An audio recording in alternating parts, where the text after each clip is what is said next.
said, "Honey, was that you?" And I said, "I don't know what you're talking about." This is a phone call. This is somebody modulating their voice to sound like me to extract highly sensitive information in a criminal case. And I remember when that happened, I went to my wife, Emily, and I said, "Yeah, we're going to need a passcode." And by the way, that's not being weird or paranoid. We have seen these things happening to families where they get calls saying, "Your kid has been hurt. You need to send money." CEOs are losing tens of millions of dollars because they're on calls with who they think is their chief financial officer, and they're transferring money when they're not. So the ability not just to create fake explosions, but to steal people's identity, their likeness, is now at people's fingertips thanks to AI. Well, things got pretty dark for you. As you said to Emily one night, she said, "Is this because you can't tell just by looking anymore?" And you said, "Because nobody can. Every image I see, I'm drawing lines for shadows, doing geometry in my head." You know, those skills that you have used as an expert to see if something's real. It's over. Within a year or two, our whole visual system will be utterly useless. I do think that's true. The fact is that we've been going down this path for a while. Before there was AI, social media was distorting reality and truth because of the way the algorithms selectively provide information to you to keep you clicking. So already our sense of reality and truth and shared reality was being distorted. And I think AI is amplifying an existing problem. And of course, the external politics and the polarization that we have is exacerbating that. You give an example of people in another country deep faking a job interview in the U.S. to take a remote job that they then take the paycheck for and apply it to that country's nuclear program. This is the North Korean imposters, a multi-billion-dollar-a-year industry. Almost every Fortune 500 company has, whether they know it or not, hired one or more North Korean. And two things are happening. Yes, this is how they are fueling the government. Also, it is being used to steal intellectual property. We're seeing other kinds of scams, too, where people are paying people to do technical interviews for them and then getting a job offer, and then somebody else completely different shows up for work. And they're getting the signing bonus. They'll collect the check for 6 months until they get fired, and they move on to the next one. I just want to mention Emily Cooper, who your wife, who again focuses on 3D perception, and I'm reading in this really deep take on you guys in the New York Times. She and her colleagues are worried about a crisis in her field, people spending more time indoors staring at screens and less time looking at the horizon, which means that's sometimes causing the eyeball to permanently elongate. And that means blurred vision, skyrocketing rates of myopia, an increasing risk of eye disease, and an impending epidemic of preventable blindness that they're calling a public health crisis.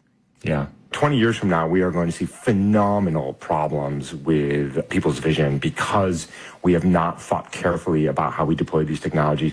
Now, look, there's some signs of hope. Australia recently passed a ban on social media for kids under the age of 16. Some European countries are doing the same thing. I think there is this realization, but I think that the question is, can we slow it down? And the problem is that you are now looking at trillion-dollar companies with phenomenal power and global reach, and regulating that is incredibly difficult.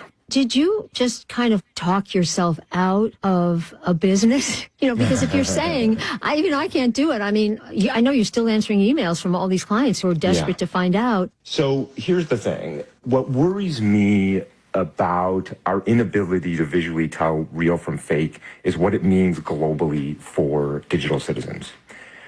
In many ways, it helps get real. Because it means you have to rely on the math and the computation.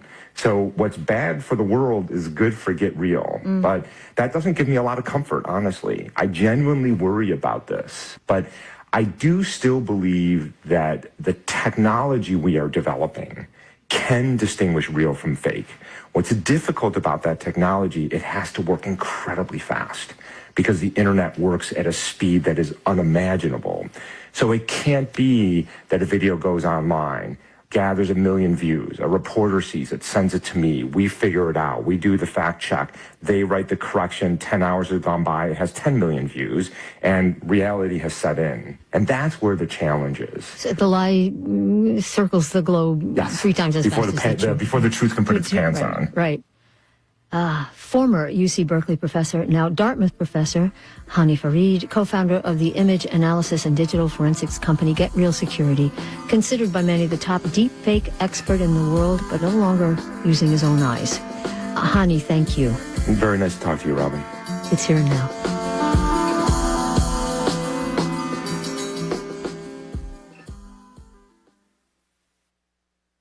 If you visit this station's website, you can stay on top of local elections, find out about your town's culinary scene, maybe even nod your head to a new Tiny Desk performance. And it's listener donations that help make everything you watch, read, and hear from the station happen.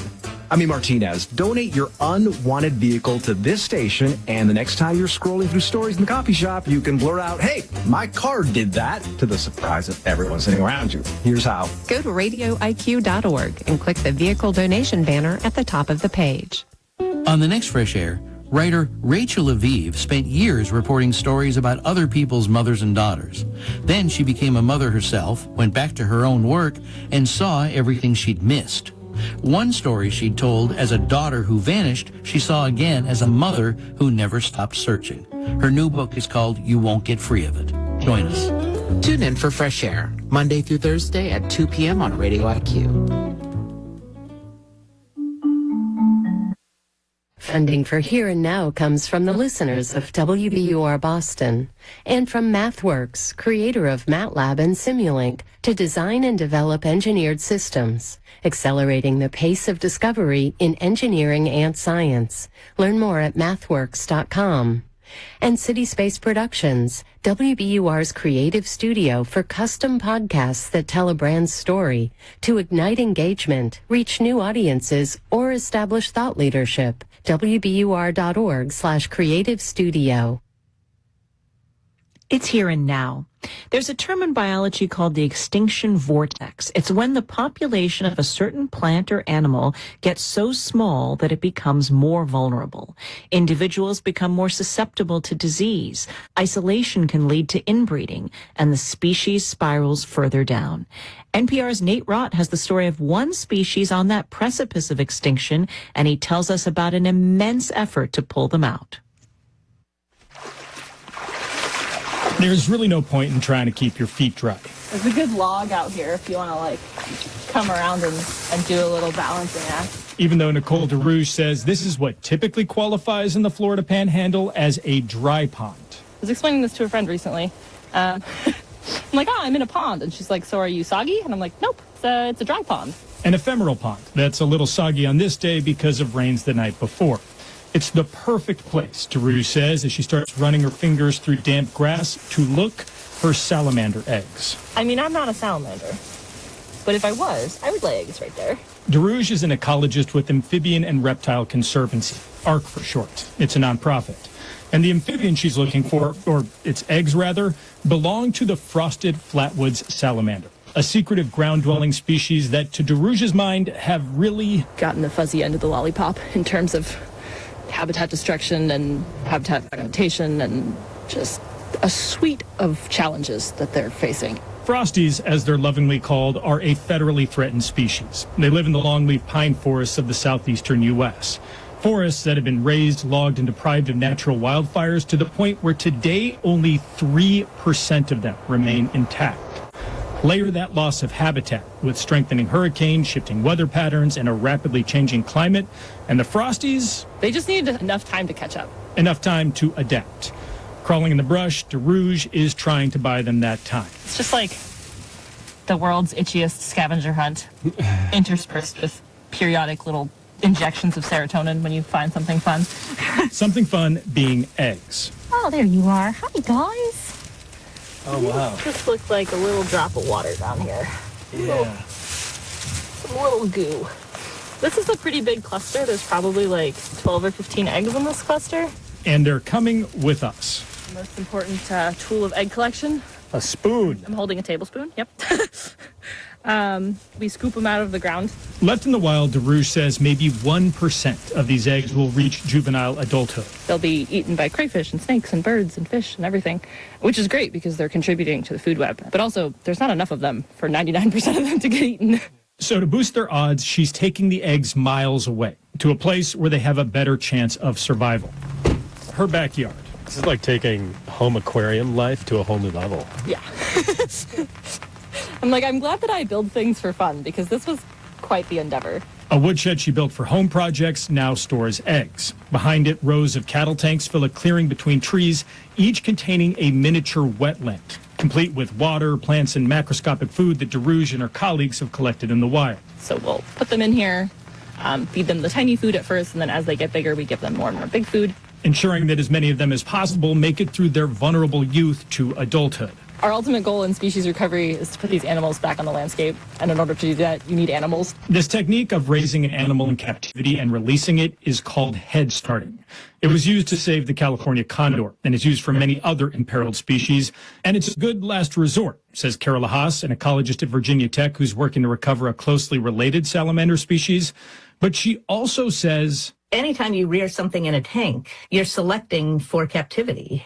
And the characteristics that make you good at surviving in a tank may be the exact opposite of the characteristics that make you good at surviving in the wild. Instead, she thinks conservation efforts should focus on improving habitat by reintroducing wildfires to longleaf pine forests and physically removing vegetation. You know, if the habitat restoration doesn't happen, then nothing can persist. JJ Apodaca is the executive director of ARC, and he agrees that habitat protection and restoration is critical for all species.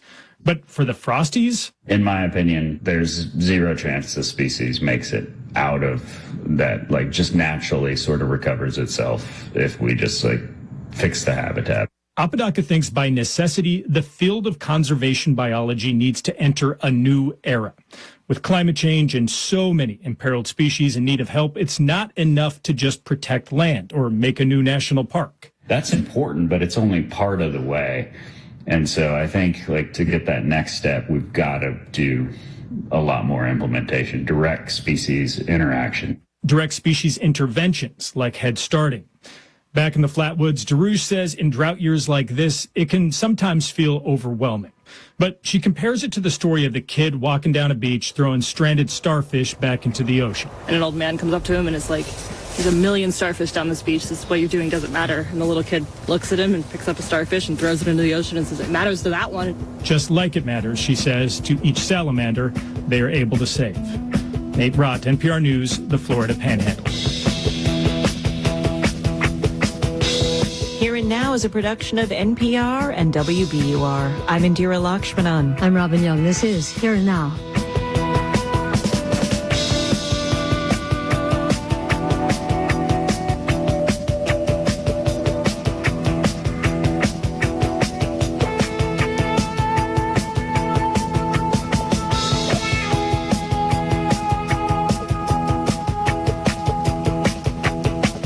Funding for Here and Now comes from the listeners of WBUR Boston and Four Wall Entertainment, providing lighting, audio, and video for events, theaters, and venues nationwide and around the world. 4wall.com. Large enough to service, small enough to care. Great businesses understand that reputation matters. That's why aligning with Radio IQ means more than exposure. It's about association. When your name is heard alongside award-winning journalism and thoughtful cultural coverage, you're making a statement about who you are and what you value. The right audiences notice. The right partnerships last. Explore corporate sponsorship by emailing WVTF corporate support at vt.edu. Ever hear a fascinating story on Radio IQ and wish you could share it with a friend? Well, now you can with the Radio IQ app, where you can also keep up with breaking news and the top stories of the day. Download the Radio IQ app today. You're listening to Radio IQ on WVTF Roanoke, WRIQ Charles City Richmond, WVTU Charlottesville, WVTW Charlottesville, WVTR Marion, WISE FM Wise, WQIQ Spotsylvania, WIUR Lexington, WEHC Emory, HD3 of WURV Richmond, and on 92.5 Richmond and 94.9 Fredericksburg. Radio IQ, a listener-supported community service of Virginia Tech, on your smart speaker and online at radioiq.org. Fresh Air with Terry Gross is underwritten by the Davis H. Elliott Company, providing energy delivery services to utility and government partners since 1946. The Davis H. Elliott Company. Good afternoon and welcome to the 2:00 p.m. session of the Roanoke City Council. And I'll ask our clerk, Ms. Susie McCoy, to please call the roll. Powers. Here. Mr. Hagan. Here. Ms. Sanchez-Jones. Here. Vice Mayor McGuire. Here. Mr. Nash. Here. Mr. Volleson. Here. And Mayor Cobb. Here, and a quorum is present. It's my honor to welcome the Reverend Jeff Wilson, pastor at Genesis United Methodist Church, who will lead us in our invocation. I will follow that by leading us in the Pledge of Allegiance. And before we do that, I'm going to ask us to honor the memory of two people in a moment of silence. So would you please stand?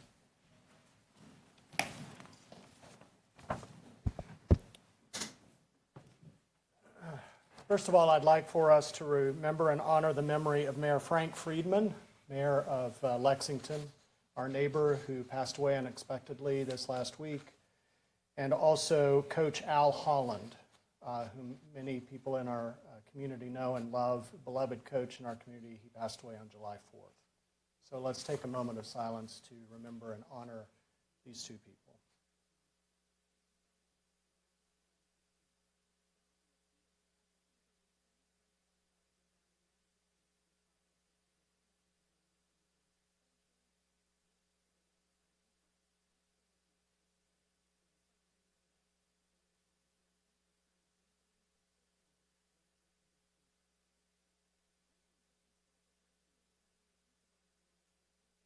Let's pray. So gracious God, we come today and we're just days away from celebrating as a nation the 250th anniversary.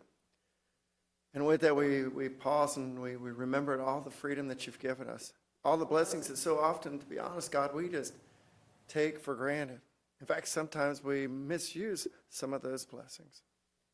But God, here in this space, we are reminded that you have blessed us, in particular by giving us this place we call the Valley. A place where we come and many of us work and raise our kids. And so there's such a beautiful place. And God, we just thank you for it. And as we pause today, we give you thanks for these leaders. And we ask that you continue to speak to their hearts and guide them. Because just as we're reminded with these moments we pause, our life is so precious. And so we need to make the most of each opportunity that you place before us each day.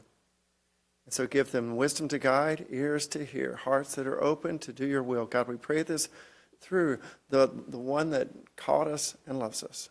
Amen.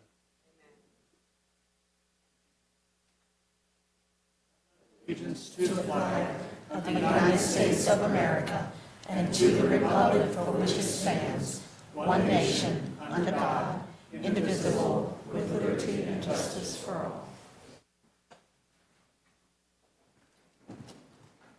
Thank you, Reverend Wilson. I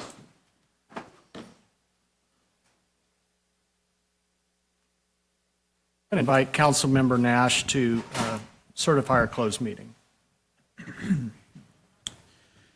I move, with respect to any closed meeting just concluded, that each member of City Council in attendance certify to the best of his or her knowledge that 1, only public business matters lawfully exempted from open meeting requirements under the Virginia Freedom of Information Act, and 2, only such public business matters as were identified in any motion by which any closed session meeting was convened were heard, discussed, and considered by members of council in attendance. Thank you, Councilmember Nash. Do I have a second? Second. Madam Clerk, would you please call the roll? Ms. Powers. Aye. Mr. Hagan. Aye. Ms. Sanchez-Jones. Aye. Vice Mayor McGuire. Aye. Mr. Nash. Aye. Mr. Volleson. Aye. And Mayor Cobb. Aye, and the motion is adopted.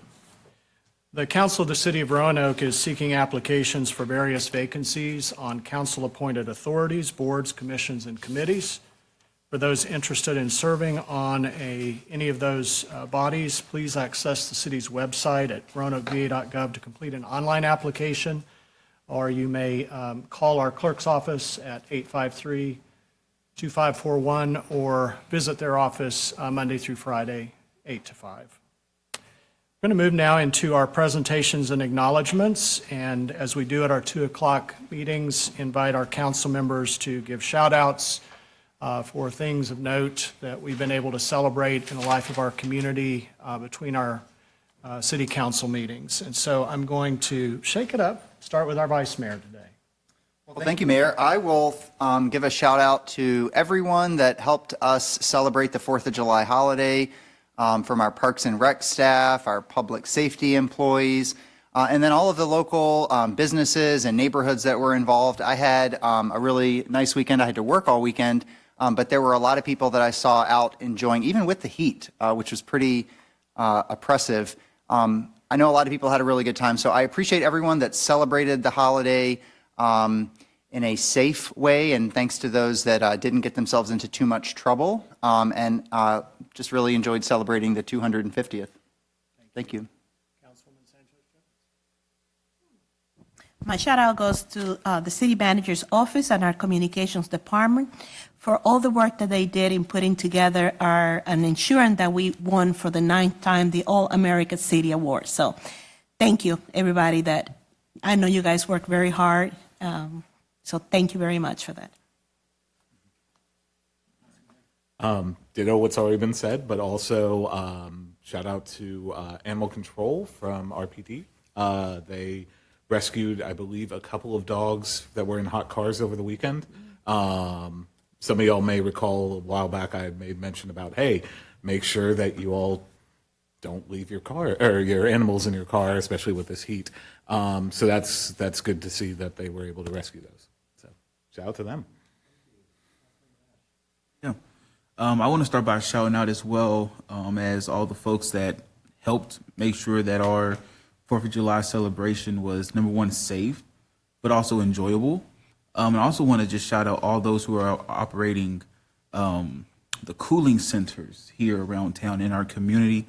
And I want to use this also as an opportunity just to make sure to educate the public. And I would ask everyone to share that as of last year, it's illegal for utility companies to turn off water or electricity when there's a 24-hour notice that the heat is going to be above 92 degrees. And in the wintertime, if it's going to be below freezing, utility companies are not allowed to turn off your gas or your electricity for your heating.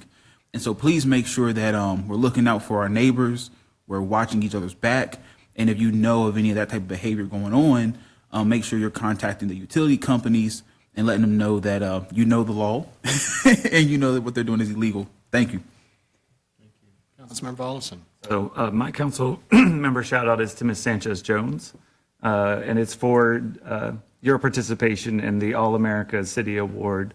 I really appreciate you going and doing the presentation. I also want to thank our staff that was out there as well, and thank you to Robin Mitchell. I can't remember his position, but Captain Underwood. Yeah, Officer Underwood. Officer Underwood. And everybody else that was there that made this possible. When I got on council 3 years ago, I always thought it was funny that Mayor Lee used to say, we're this 8-time All-American city.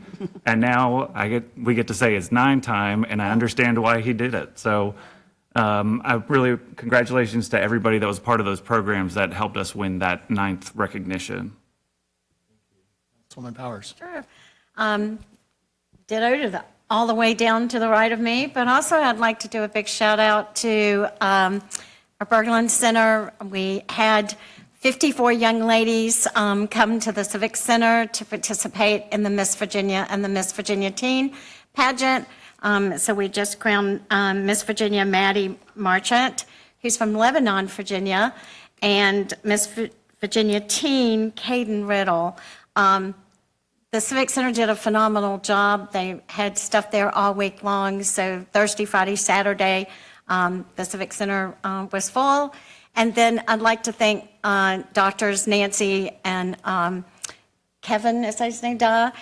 They had a wonderful dinner for all the young girls up at their home, and we got to see the beautiful view of Roanoke. And so thank all the city workers that prepared this week as we had all of those families here in the city of Roanoke, in our city, And I kept hearing all along how beautiful the star was.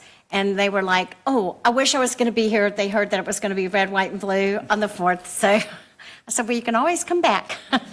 But thank you very much for everything that the city did for that program. Thank you.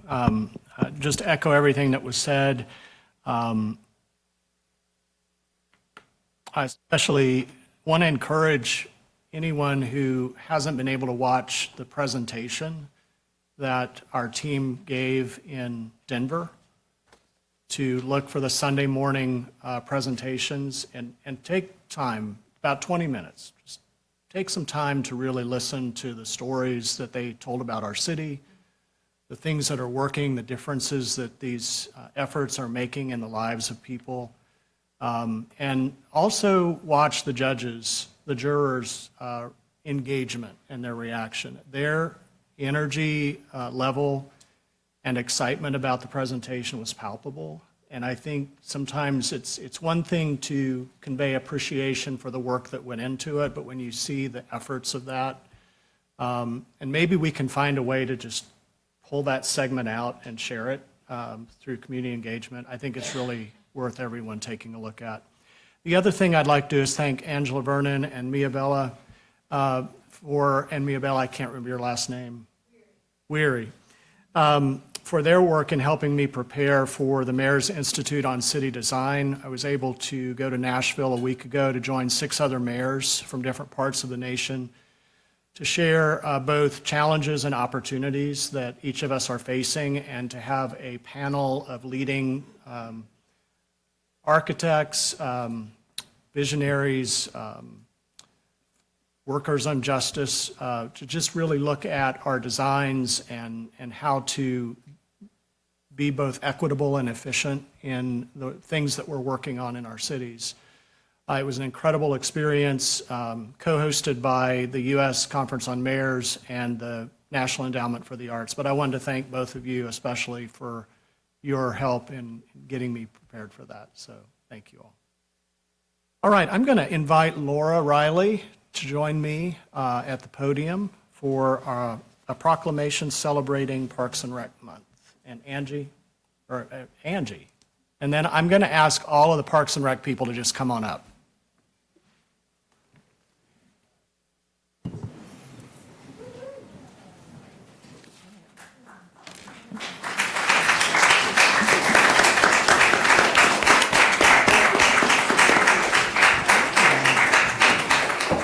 Oh, and our manager.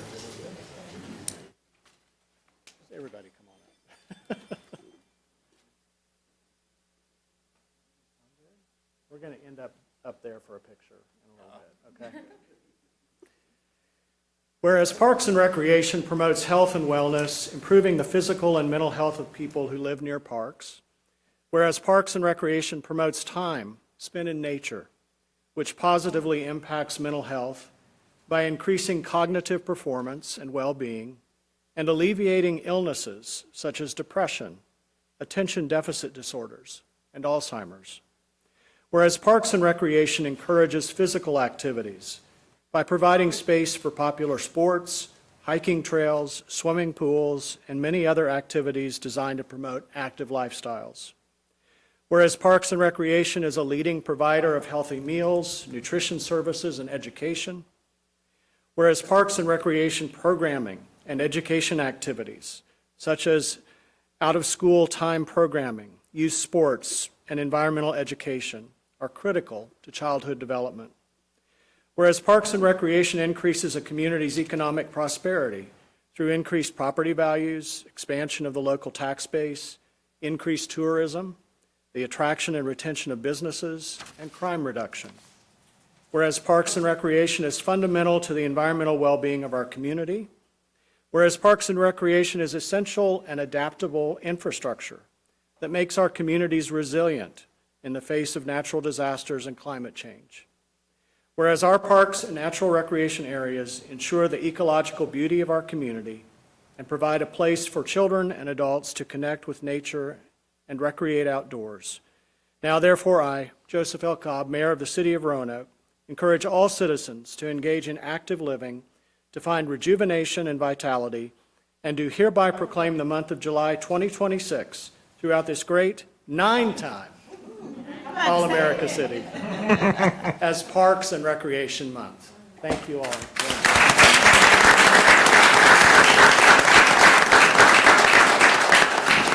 Thank you, Mayor and City Council members, for recognizing July as Parks and Recreation Month. We appreciate your continued support for our parks, greenways, recreation centers, and the dedicated staff and volunteers who work every day to provide a high-quality recreational opportunities and protect our natural resources for the Roanoke community. I'd like to turn it over to Angie O'Brien, who is serving currently as our acting Parks and Rec Director. Thank you. I just want to make sure, I can't turn around and look at you all, so I apologize. So as we celebrate Parks and Recreation Month, I want to take a moment to recognize each of you for the work you do every day. While our community enjoys the beautiful parks, the well-maintained trails, the vibrant recreation centers, the fun programs, and special events, they don't always see the dedicated people behind all of that. And you are the reason these spaces and experiences are all possible. And you should find great pride in that. Whether you are mowing parks before sunrise, leading our summer camps, maintaining our greenways, planning community events, caring for our athletic fields, maintaining our facilities, keeping them running, or supporting the departments behind the scene, your work makes a real difference in people's lives. You create spaces where families gather, where children learn and play, neighbors connect, and visitors experience the very best of Roanoke. The past year has brought a share of challenges, and you've continued to meet them with professionalism, creativity, and commitment to public service. Your willingness to adapt, solve problems, and support one another is something I truly appreciate, as I know our organization does as well. One thing that often goes unmentioned is that I want to thank your families. Public service often means early mornings, late evenings, weekends, holidays, and responding when our community needs us most. Their support allows you to do this important work. I'm incredibly proud of this department and honored to serve along with you right now. Thank you for everything you do to make Roanoke healthier, more active, more attractive, and more connected community. The impact you have extends far beyond our parks and facilities. You help improve the quality of life for everyone who calls Roanoke home. So thank you all. Yeah, I want all of you to introduce yourselves. I know this is going to take a minute. This is really important because our departments, all of our departments, work together to make our city be the best that we can be. And to know who you all are and the dedication of so much of your life to this work is important and worthy of celebration. So if you would just come up, introduce yourself and what you do in the department, that would be great. And then just make your way up here and we'll take a picture. Before we do introductions, though, I want to ask council, because I always forget this part, if any of you have comments you'd like to share with this team. I would just like to say thank you for the work you do. Now that I am semi-retired, I get to drive a lot around the city. I see each of you out in our parks doing your work, and you do such a great job, and I just appreciate what you do for the city of Roanoke and our citizens. Thank you. As we were talking about the recognition today, I was thinking about my time growing up in Roanoke and the parks and how they had an impact on my life. And so I want to say thank you for having that impact on the kids of today and continuing that tradition of making sure that kids have an outlet, that everybody has an outlet to be, to exercise, to be healthy, both mentally and physically. You guys do an amazing job. You guys really punch above your weight, and so I really appreciate all that you do. I would say thank you.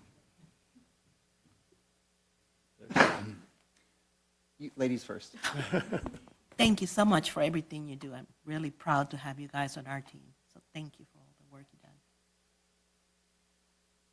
Yeah, thank you.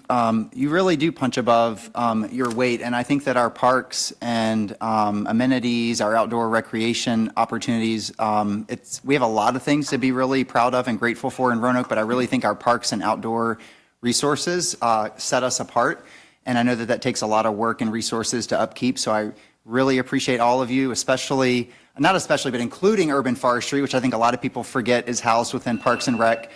So thank you all very much. I hope that we can get you more resources. You do so much with so little, and it's really impressive. Thank you. Yeah, that's a hard act to follow. Thank you all for everything you all do. It is really meaningful, and we really do appreciate it. I know plenty of people specifically choose to live in Roanoke because of our outdoor amenities, our parks, everything. So thank you all tremendously. Thank you. All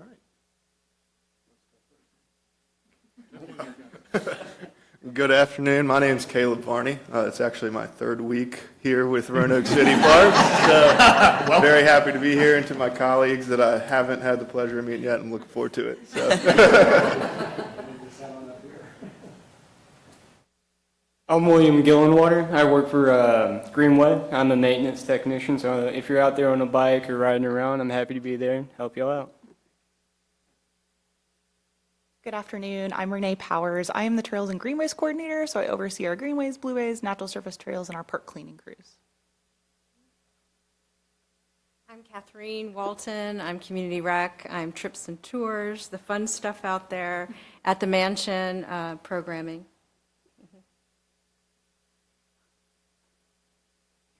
I'm Danielle Wagner, Planning Coordinator, also newer to the city. Excited to be here. Hi everyone, I'm River Jones. I'm the event supervisor. I work under Tim Paulette Thomas, and we just hosted the Freedom Festival event, which went flawless. We had a great crowd come out. I also oversee the daily operations on Mill Mountain and the Discovery Center. Thank you. Hello, I'm Michael Huseman. I'm the Landscape Management Coordinator, so I take care of all the grass and flowers around the city in the parks. Good afternoon. I'm Austin Shaw. I am a maintenance tech on the Trails and Greenways team as well. Hi, good afternoon. My English is not good. A little bit. My name is Inocencio Gonzalez. I work for Greenway. Thank you. I'm Katie Slusher. I'm the park project manager over planning, construction, and development projects. Good afternoon. I'm Debbie Woodbury, and I'm the Recreation Services Manager, and I have the pleasure of overseeing the wonderful Recreation Services team. Good afternoon. Thank you. Good afternoon. I'm Alana Salsgood. I'm an athletic supervisor here, and I oversee youth programs, adult programs, and field reservations. Good afternoon. I'm Jason Harrison. I'm the interim athletic coordinator. I oversee Atlantis, overseeing everything she just said she oversees. Good afternoon. My name is Hunter Eaton, and I'm currently the acting tree inspector. So if you have any tree concerns, you're likely to see or hear from me, or both. Hey y'all, I'm Kat Andrew. I'm the outdoor recreation coordinator. I manage all the outdoor activities, hiking, biking, caving, climbing, and adventure summer camps. Hey, I'm Tim Paulette Thomas, events coordinator for Parks and Rec, and I oversee all internal and external events in all of our parks. Hi, I'm Irina. I'm the outdoor rec supervisor. I plan adventures for a living.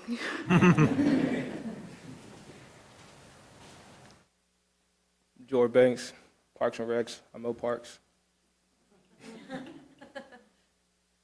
Hi, Ellie Rigby, Park Management Coordinator, oversee maintenance and playgrounds and ball fields and special events.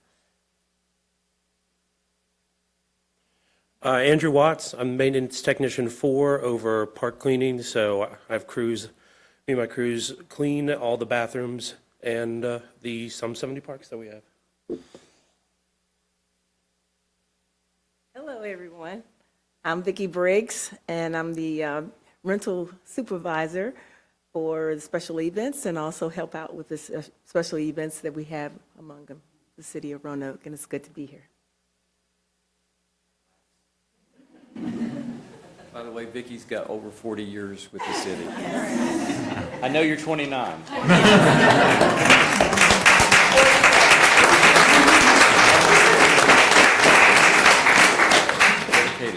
I'm Bill West. I'm the urban forestry coordinator, so I handle all of the city's trees on public lands. So I know that we're going to have to squeeze in. So why don't some of you go behind that rope to fill in there, that maybe the taller folks.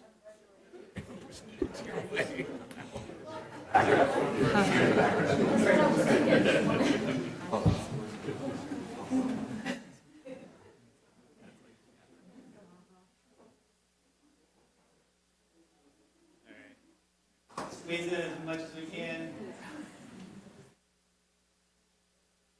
All right. Look at. Everybody look at me. 1, 2, 3.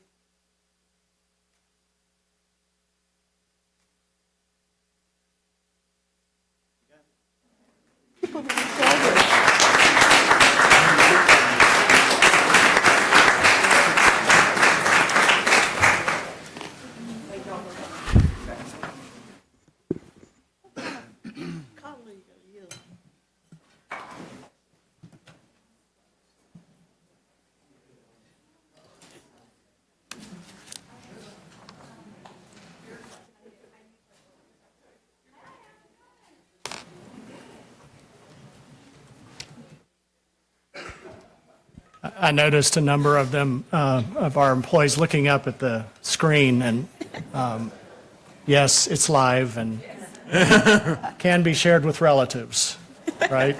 All right, before we move into our hearing of citizens upon public matters, we have a matter of business coming from our closed meeting earlier, and it's an ordinance, and I need a motion and a second on the ordinance. Move the ordinance. Second.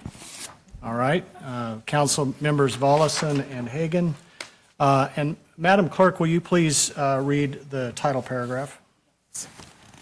An ordinance repealing ordinance number 43378-042026, adopted April 20th, 2026, that allowed the encroachment of gunshot detection devices known as Raven sensors to be installed at various locations in the public right-of-way through the city of Roanoke in its entirety.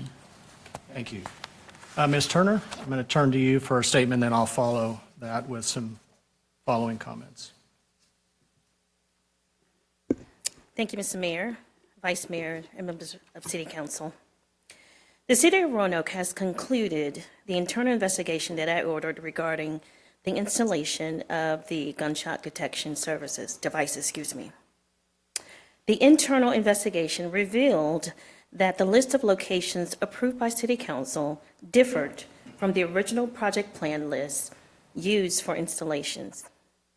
The installation list was developed using local gunshot statistical data and was approved by the Roanoke Police Department and the transportation team. When the City Council ordinance was drafted in April using the plan set list, data entry errors resulted in mistype of sensor locations that contained misspelled and incorrect addresses.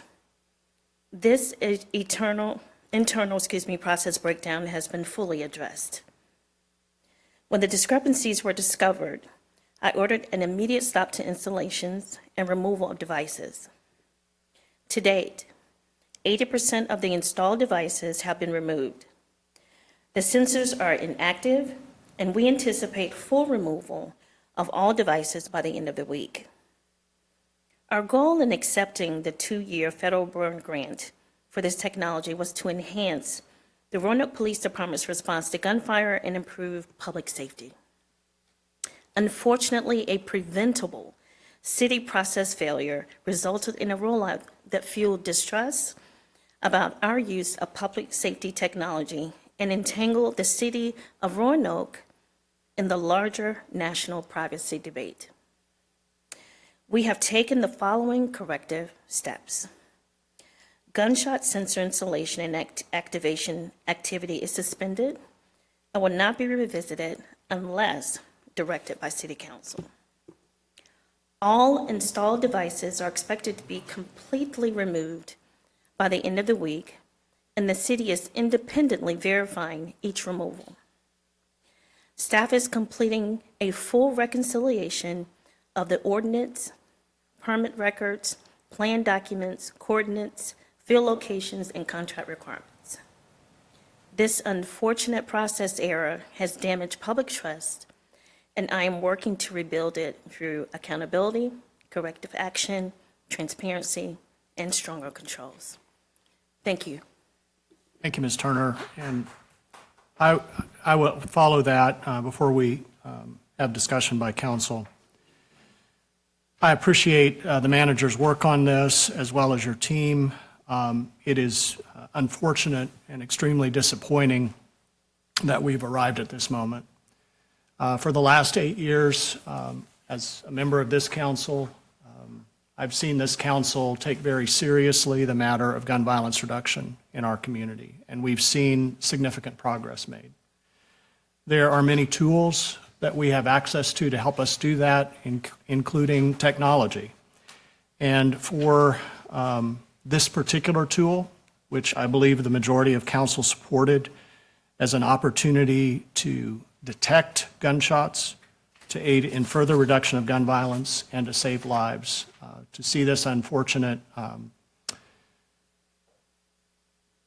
rollout occur and the problems connected with it is extremely disappointing to all of us. Based on the findings of the city administration, we acknowledge that a human error was made and that appropriate action has been taken. And we also know there was a process in place for this not to have happened, but it did. Again, we're disappointed and frustrated by this matter, but this leads us to bring forward this ordinance and the opportunity for us to repeal the ordinance. I do appreciate the swift action taken by the manager and the administration, and I believe we're all committed to continuing to find ways with the use of technology as it is appropriate to help us further reduce gun violence in our community. So at that point, I will open this up for further discussion or comments from council. We'd just like to repeat exactly what our mayor has just said and apologize to our citizens, as we thought we were doing something to help our community most vulnerable in areas where we do have a lot of gunshot. I'll just quickly share something with you of why I thought supporting this was good. My husband and I worked to help a gentleman that lives in the area where there has been a lot of gunshots. He became so scared he barely left his house. And he wouldn't even go out to take his trash out for fear of gunshots in his neighborhood. He has since not in the home now.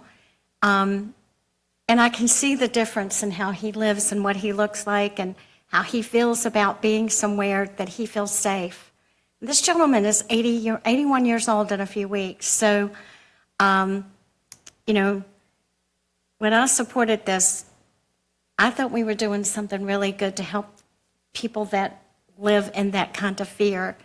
And I'm just glad that we've found out this problem, and I'm sure that there are things in place that it will not happen again, and it is disappointing. But please know that there was never any malice when we voted to do this. So we've appealed it, and like the mayor said, I hope we can continue to find ways to make our citizens feel safe. Thank you. Council members, Mr. Volleson. I just want to say that I want to thank the city manager for the transparency and for the investigation immediately when this was found. It is unfortunate and disappointing, and these things do happen. But I also, I think the lack of trust, especially behind an issue like this, leads us to where we are today. But I do want to thank you for that transparency and openness about this, because that's always super important for us here on the city, is making sure that we know what happened, know the facts, and we learn from those. Members. Mr. Hagan.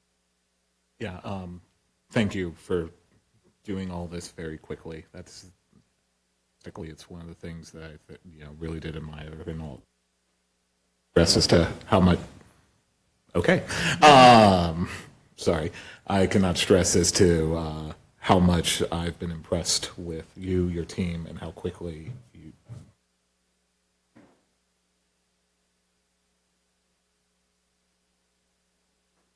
All right, the matter is before us, and Madam Clerk, I believe we're ready to vote.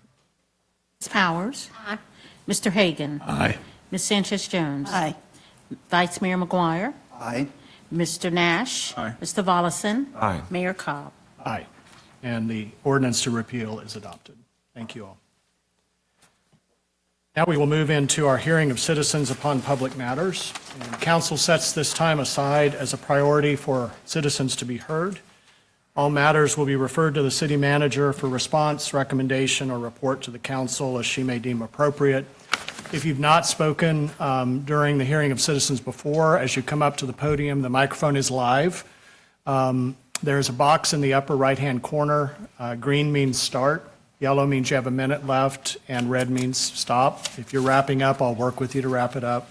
Every speaker will have 3 minutes. Our clerk is going to call 2 speakers at a time, so the first name, come on up. The second, you'll follow that person. All right? Madam Clerk. Have 7 speakers. The first 2, Ken McLeod and Casey Jones.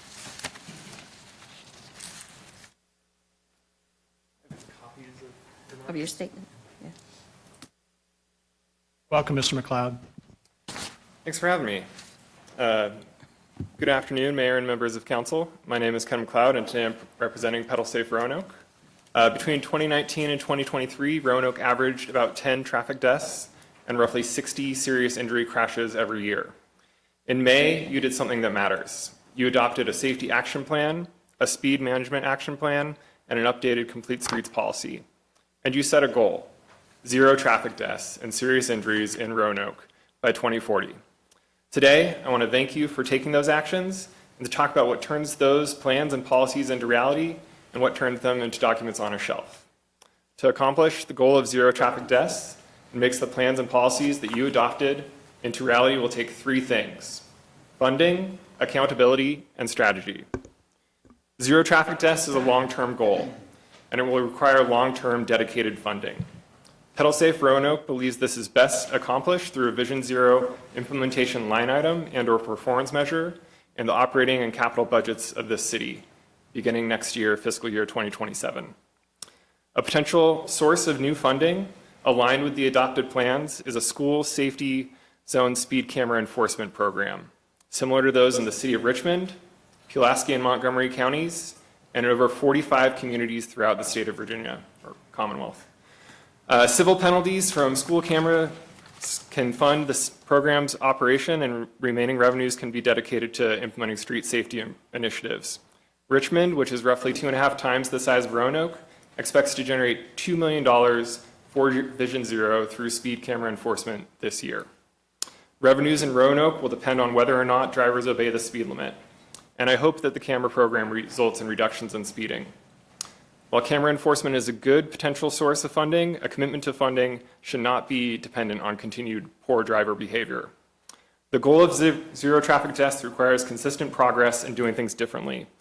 Pedal Safe Roanoke believes that it requires a system of accountability best accomplished through a public Vision Zero dashboard and an ongoing Vision Zero advisory body and annual progress report presented to this city council and to residents. If we don't measure it, we won't move it. The goal of 0 traffic deaths requires strategy. Pedal Safe Roanoke believes that the city would be well served by a strategy of leveraging local funding through grants, whether federal, state, or private. The city has done this successfully through the federal Safe Streets and Roads for All program, and to continue that success will require proactive planning, as the city has done by adopting the Safety Action Plan and Speed Management Plan. Aligning safety improvements with resurfacing projects is also a great proactive strategy. So I want to thank you for committing the city of Roanoke to being a city where people are not killed by motor vehicles on our streets. That decision was free. Keeping it won't be. So a dedicated safety line item is what is needed to keep moving things forward. And I hope you consider funding, accountability, and strategy to accomplish 0 traffic deaths. Thanks. Thank you, Mr. McLeod, and thank you for these remarks, too. Yeah. Thank you. Casey Jones. Casey Jones?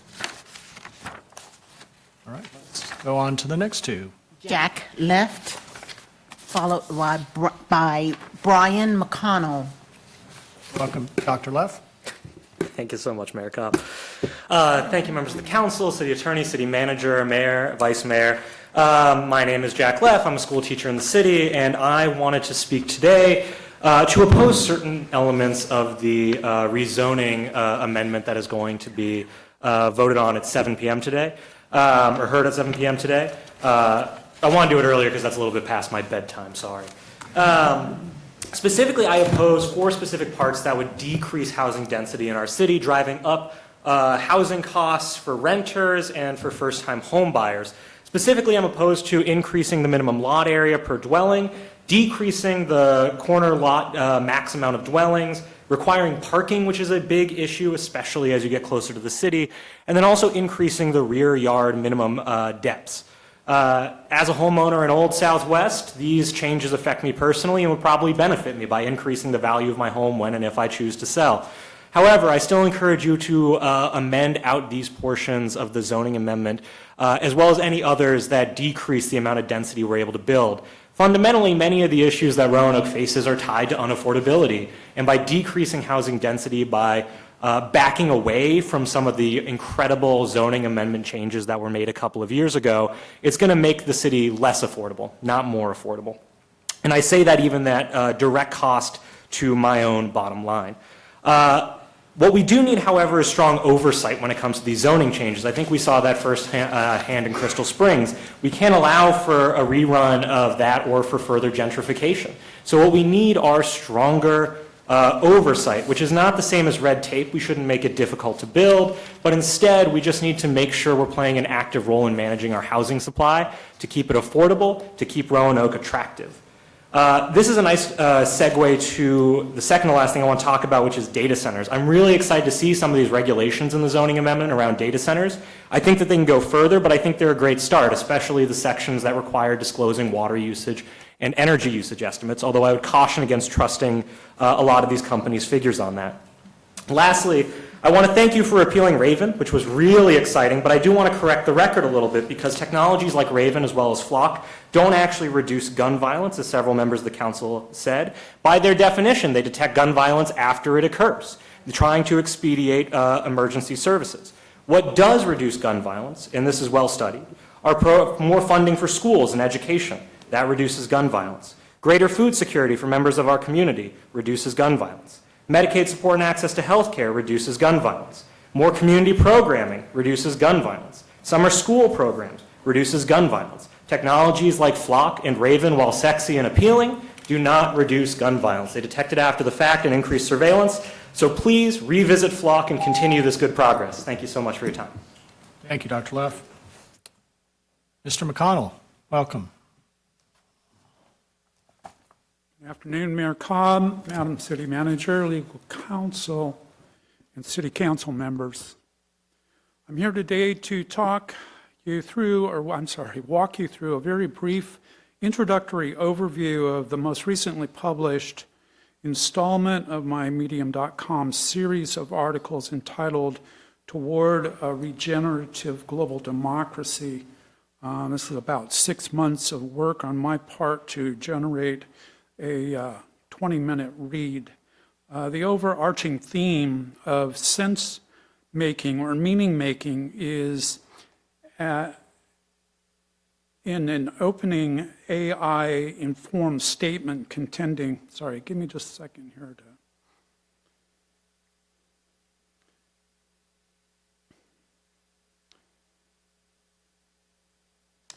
to the central failure of American governance is no longer ideological disagreement, but the erosion of our shared capacity to make sense of an increasingly complex post-truth world, and to do that together.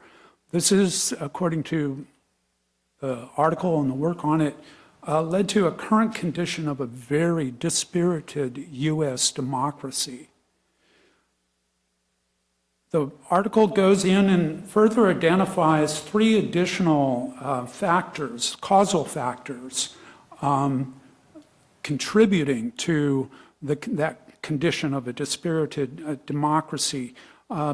beginning with shadow. And shadow, that's Carl Jung's psychological shadow, can be defined as id and ego remaining unintegrated as a functional whole. I cite Deepak Chopra's in 2016, basically identified then running for president Trump as evidencing shadow. Shadow in turn subsequently leads to a collective condition or state of illusion. And that is where the populace, not only of the United States at this point, but populations find themselves embedded within this illusion or false narrative. Ghazala Hashmi, a year and a half ago. Go ahead and give us a summary.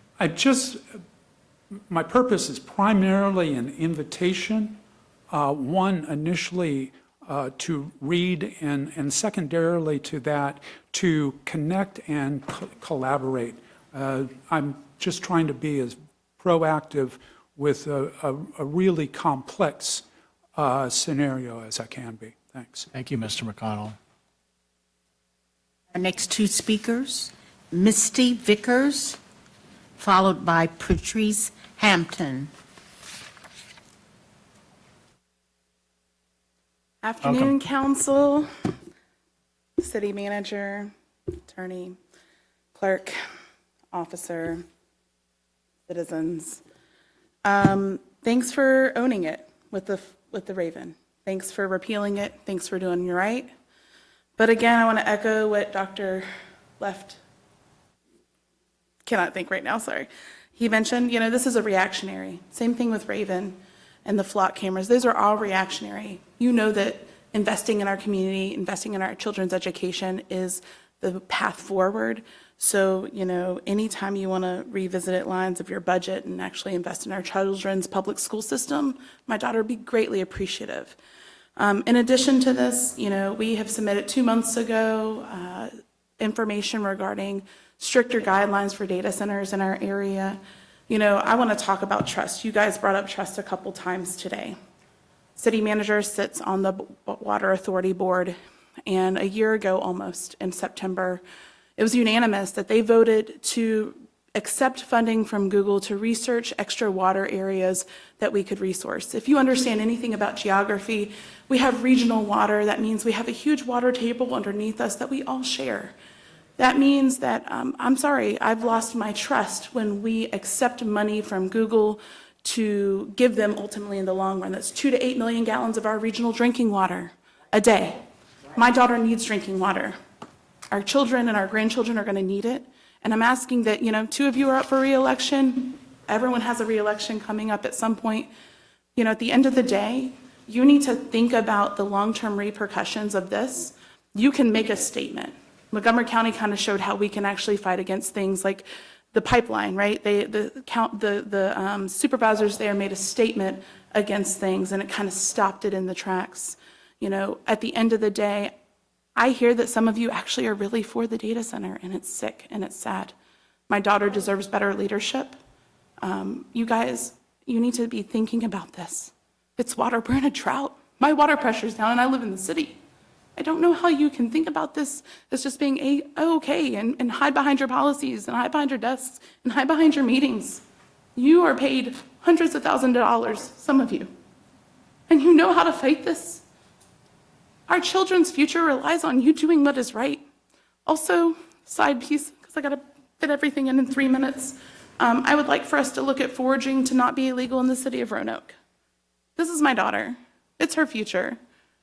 We have many public trees that you can get apples from and berries from, and it shouldn't be illegal to forage in the city of Roanoke. And so I've spoke with Vice Mayor McGuire, and I'd like to speak with other members of council in making amendments to make it legal to forage in our city for our community. Thank you.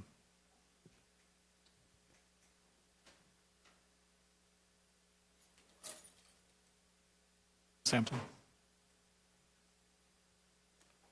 Welcome. Good evening, everyone, manager, council, I just want to first start by saying congratulations. We're ninth time certified Welcome to City, and I'm very proud of my city. I love my city, and this is great news. You all are doing what you say you're going to do. And you, sir, thank you for Loudon Park, because I see the construction on Loudon Park. And city manager, thank you, ma'am, for the transparency, because I go to a church, and one of those sensors is right outside the church. And my pastor was like, they have a sensor, and our address wasn't on the list. So thank you. He was the city manager before. His name is Roman. He was absolutely the ex-chief of police. So thank you for the transparency. And thank you, everyone, for city council. I love my city, and you all look beautiful. You really do. And y'all have a great day. Thank you, Ms. Hampton. Thank you. The last speaker is Catherine Hatnam.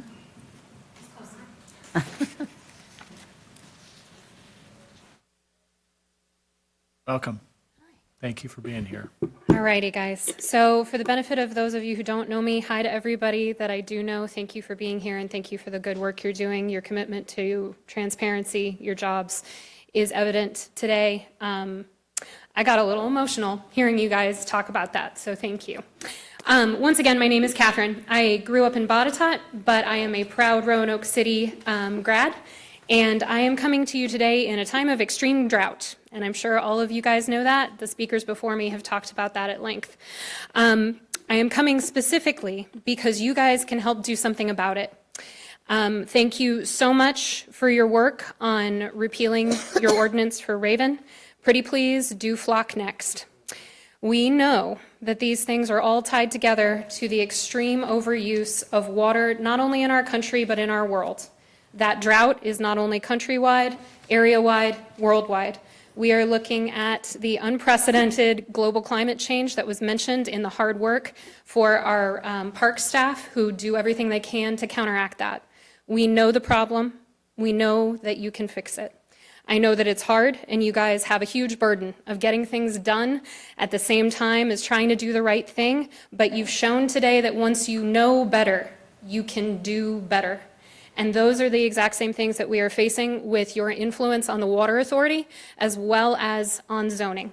I want to thank anybody from Planning and Zoning who's listening. They were able to meet with members of the Southwestern Virginia Data Center Transparency Alliance a few months ago to talk about more restrictive zoning things to help keep our community safe from the threat that is data centers. I know that several of you are against bringing data centers to the area, but I know that some people, both in our larger community as well as here, might be wooed by the big tech dollars and the promises that Flock and Raven make to make us safer. We all know that those aren't true. The data, pardon the term, the data's here. You know, it is not a new situation. Please exert any control that you have over these data center zoning restrictions. Please tell the Water Authority and Botetourt County that you're watching carefully and you want them to do better too.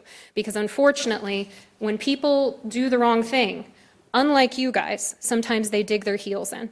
I also want to tell anybody watching at home who is under the assumption that repealing Flock and Raven are soft on crime, that's not true. There are better ways to do these things. Let's find them together in ways that don't destroy the beautiful community that we have. How much money have we spent on our ecotourism to bring safe communities, to strengthen our communities? Let's keep doing that rather than continuing to superheat our world and to spend our water in ways that won't nurture our children.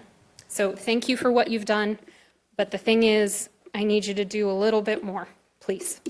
Thank you. Thank you. All right, thanks to everyone who came out and spoke today. We appreciate it. We're going to move now to item 4 on our agenda, which is the consent agenda.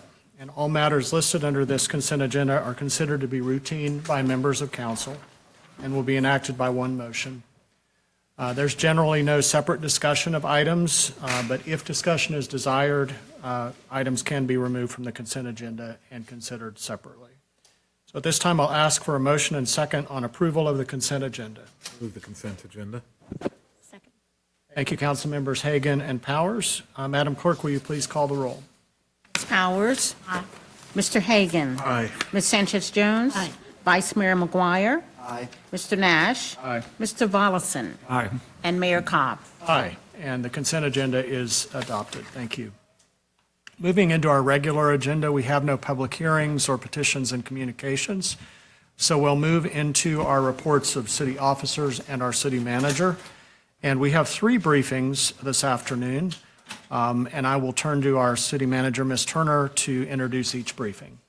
Thank you, Mr. Mayor. Our first briefing is our Opioid Abatement Authority funding update, and I'd like to introduce Ms. Emma Howard Woods, Opioid Response Project Coordinator, who will be presenting and updating on the city's Opioid Abatement Authority funding. Welcome. Thank you. Thank you, Mayor Cobb, Vice Mayor McGuire, members of council, Ms. Turner. So today, we are going to review the FY26 funds that we've had going on for the past year and do a primer on the 27 funds that we hope to have approved very shortly.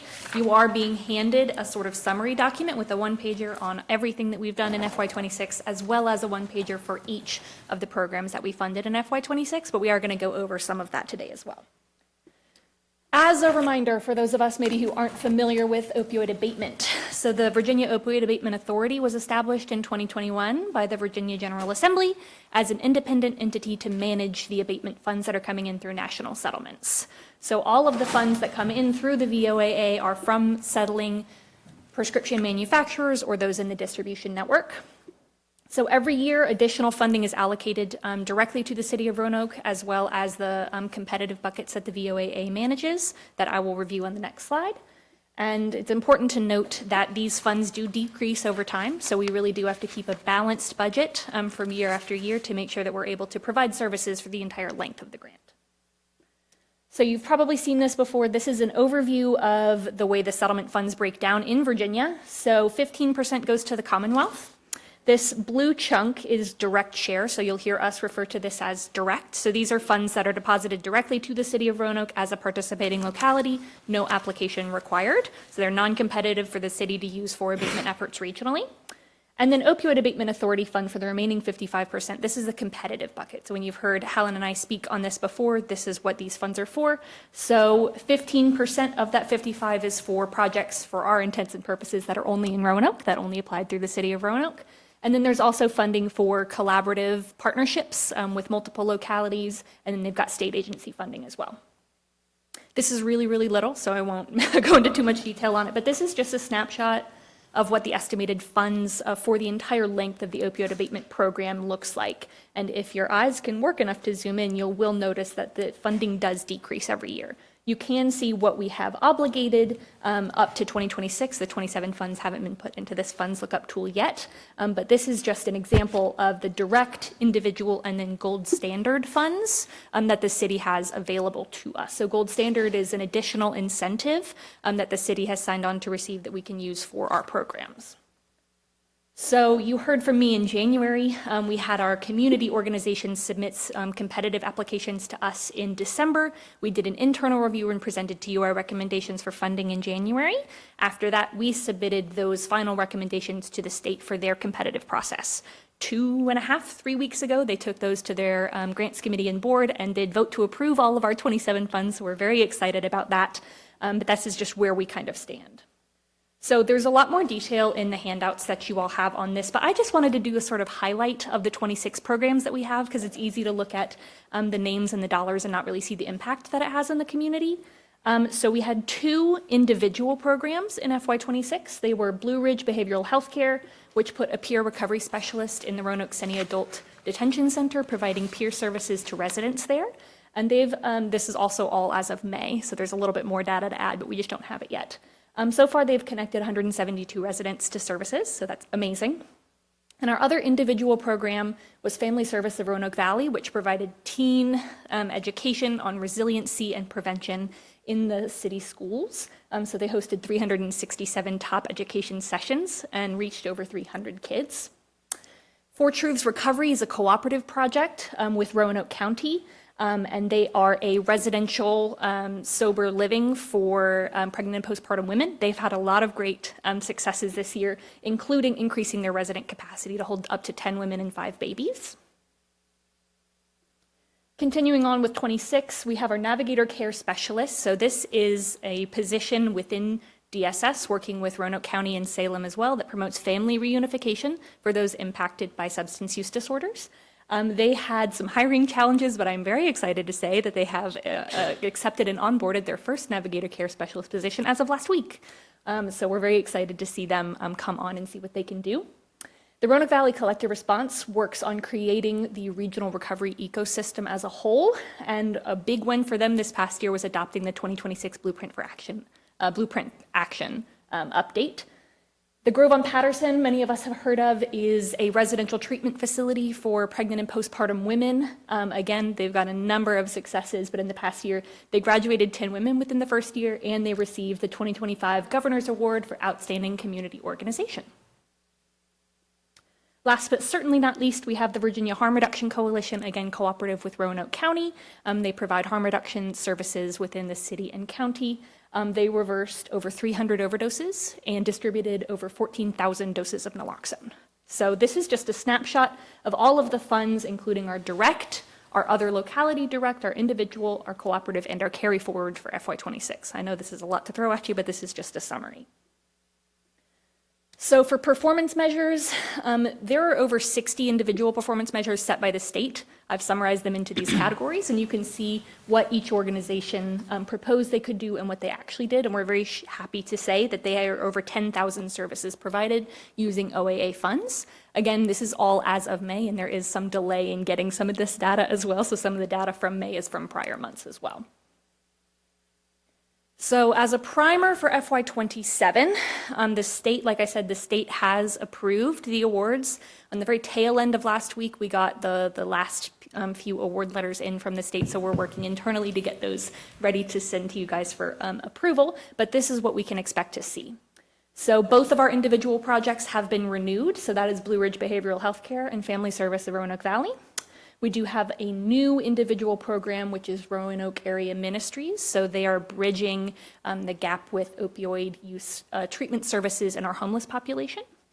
So we're going to have for our individual awards a total of $175,723. This is just for our individual. So these are projects that are only working within the city of Roanoke.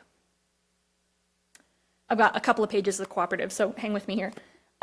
We have 2 new programs in our cooperatives, and the rest of them have been renewed. So one of our new programs is the Bradley Free Clinic Support for the Hope Initiative. So this is a peer-led resource navigation helping people find and achieve sobriety.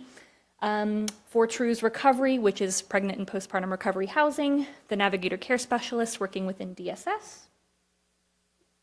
Our other new program is On Our Own of Roanoke Valley, which is a peer-to-peer resource center providing mental health and substance use disorder assistance and support. We've got the Roanoke Valley Collective Response, again with the regional recovery ecosystem, and the Grove on Patterson for residential treatment for pregnant and postpartum women, and the Virginia Harm Reduction Coalition doing harm reduction in the greater Roanoke Valley. So across all of the sources of funding, we have over $1.7 million in regional impact. We're really excited to see this come down. I will put a little mention here that carry forward due to the hiring challenges of the Navigator Care Specialist position, the majority of their FY26 funding is being carried forward. So that's not additional funding that's requested from the state. They're just using it this year since they've got the positions filled. So like I said, we just received the final documents at the very end of last week, so we are still working on getting everything lined up for you, but we should have an official budget presentation tentatively at the next council meetings.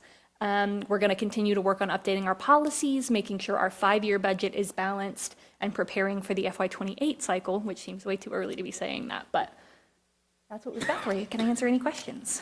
Thank you so much for that great update. Council members, questions or comments? I have Mr. Mollison. You know, I love metrics. And so I was glad to see those metrics up there. I know that they're not completely accurate as of now. But do you, as you guys go on, you will continue to use those to determine what programs are working and not? And Yes. Yes. Yeah, we have recently started a monitoring program, so we do collect data monthly on all of our recipients, and we're getting a closer look at those as they happen, so we can take, you know, any kind of action necessary that we need to help boost the programs that we have funded. The data guy in me is looking at you. I'm sorry, Ms. Turner, but I wonder if there's any way for us to include that or think about including that in the future to our data dashboard that we're looking at Yeah, starting. we can, definitely. Yeah. Thank you. Vice Mayor. I'll just say thank you, Ms. Woods. I appreciate the update. You know probably better than, definitely know better than I do, that's still a huge issue in our community, and we see it in different ways all the time. So thank you for all of your work in the update. I really appreciate it. Thank you. Council members. I also want to just do a shout out to Bailey Maderos there in the back from the collector response, and thank you for all your work at the Regional Commission for this. Yeah, we've got a couple of recipients and tentative recipients in the audience today, so we're happy to have them with us. Everyone who's involved either with an agency or the collective response, stand up so that we can thank you and recognize you. Thank you all very much.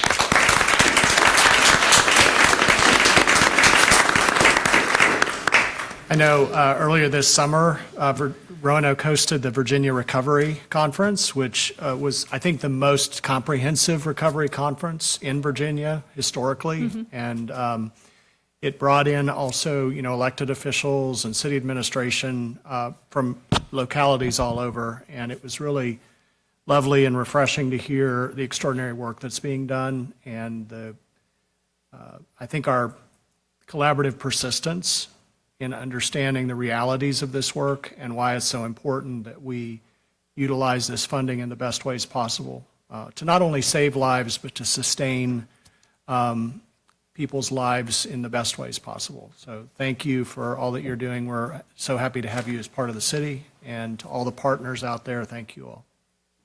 All right, thank you. Thank you. All right, ready for our second briefing, Ms. Turner. Thank you, Mr. Mayor. I'd like to invite Mr. Desi Winter. He will be providing an update on the HUD Entitlement Fund's annual action plan for program year 2026. As we are in compliance with U.S. Department of Housing and Urban Development regulations, the City of Roanoke has prepared this plan for the program year beginning July 1, 2026 and ending June 30th, 2027. Welcome, Mr. Winter. Thank you. Good afternoon, Mayor Cobb, Vice Mayor McGuire, and members of the City Council. The 2026-2027 HUD Annual Action Plan is being presented this afternoon for your review.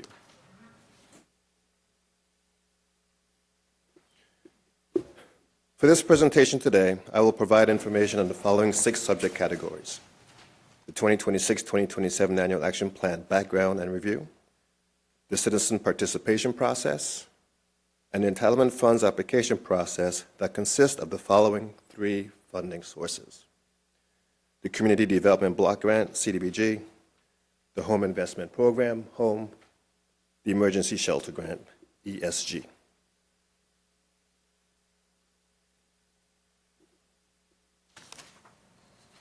Let's get started with the 26-27 Annual Action Plan. Roanoke is an entitlement community according to HUD for the following federal programs: CDBG, HOME, and ESG. To comply with HUD regulations to receive the funds, Roanoke is required to prepare an annual action plan for the funding program year, which starts July 1, 2026 to June 30th, 2027.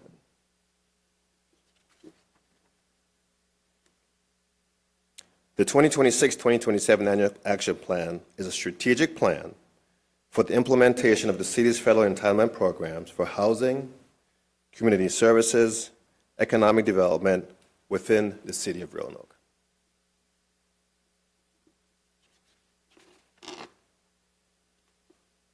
On April 6th of this year, we received verification from HUD of the city's entitlement funds allocation. For CDBG, the city will receive just over $1.8 million. The city will receive home funding in the amount of just over $575,000, and the city will receive ESG funding of $158,000. The total funding received is $2,557,000, $88.72.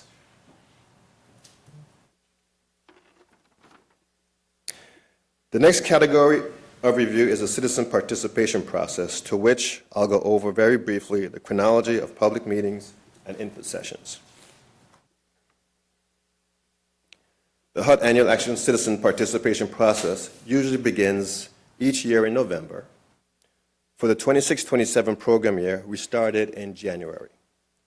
The process for the 26-27 plan was scheduled later due to the amendment process for the 25-29 consolidated plan and 2025 annual action plan schedule.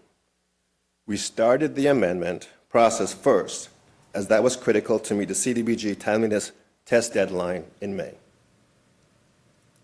We then piggybacked on that process by starting the 26-27 annual plan.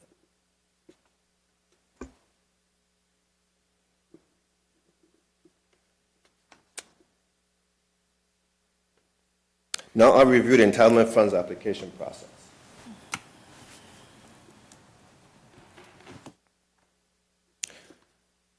For 26-27 funding, the city received 20 applications for CDBG, home, and ESG funding. Several of the same applicants applied for different funding sources.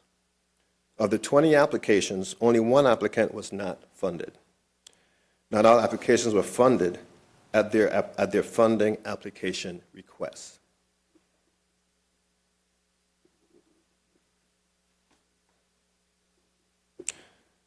The 26-27 entitlement funds application process started March 12, when applications became available. March 19th, we held an application how to apply to workshop. On April 20th, applications were submitted. That was the deadline. April 24th, staff reviewed the application.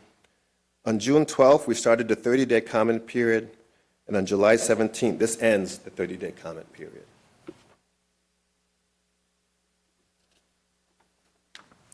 Next, I'll review funding received for CDBG.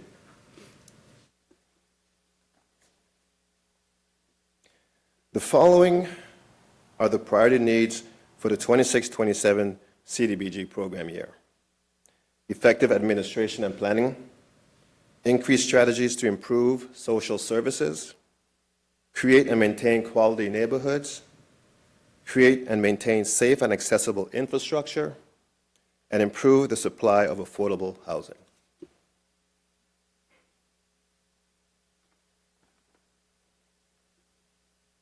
For housing activities, the city is awarding Renovation Alliance owner-occupied housing rehab, $200,000. The City of Roanoke Office of Housing Lead Safe Roanoke program, $50,000. I almost said Richmond Redevelopment. Roanoke Redevelopment and Housing Authority, Hackley Sewer Lines Replacement, $174,000. And Homes for America, the Roanoke Gateway 2 project, $253,000, for a total of just over $678,000. For public service activities, we are awarding Bradley Free Clinic oral health access for the housing insecure, $80,000. Feeding Southwest Virginia Community Solutions Center, $25,000. Children's Trust Advocacy Center, $23,000. Family Services of Roanoke Block Counseling, $30,000. Children's Trust the CASA Program, $54,000. And the Council of Community Service Homeless Prevention, $57,000. And again,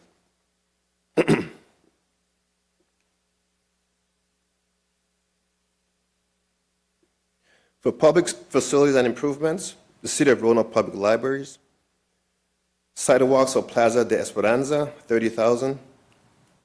The Bradley Free Clinic, critical infrastructure improvements for community health access at $290,000. The City of Roanoke playground equipment replacement at $187,000, for a total of $507,000.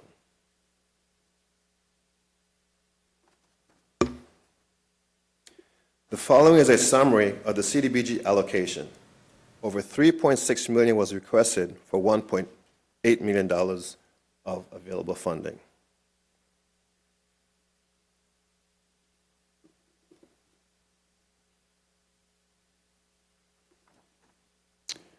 Okay, I'll talk about the home investment program, HOME. Home funding will produce and maintain affordable rental and homeownership housing for low-income and very low-income households.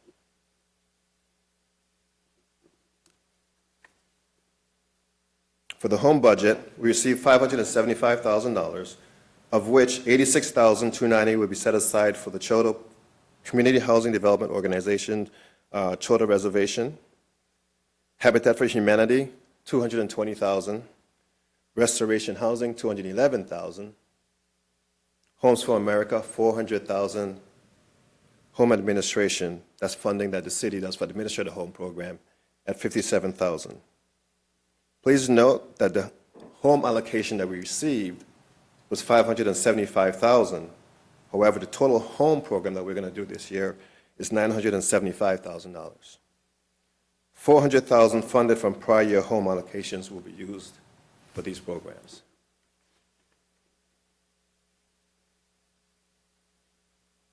For the emergency shelter grant, the ESG program is designed to assist people with quickly regaining stability in permanent housing after experiencing a housing crisis.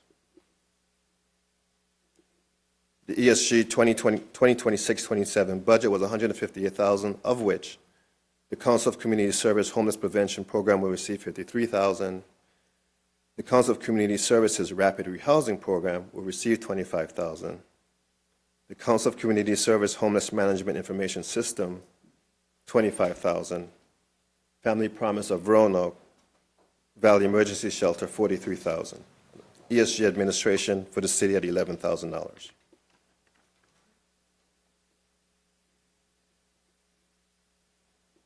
Next steps. July 17th will end the 30-day annual plan public display and comment period.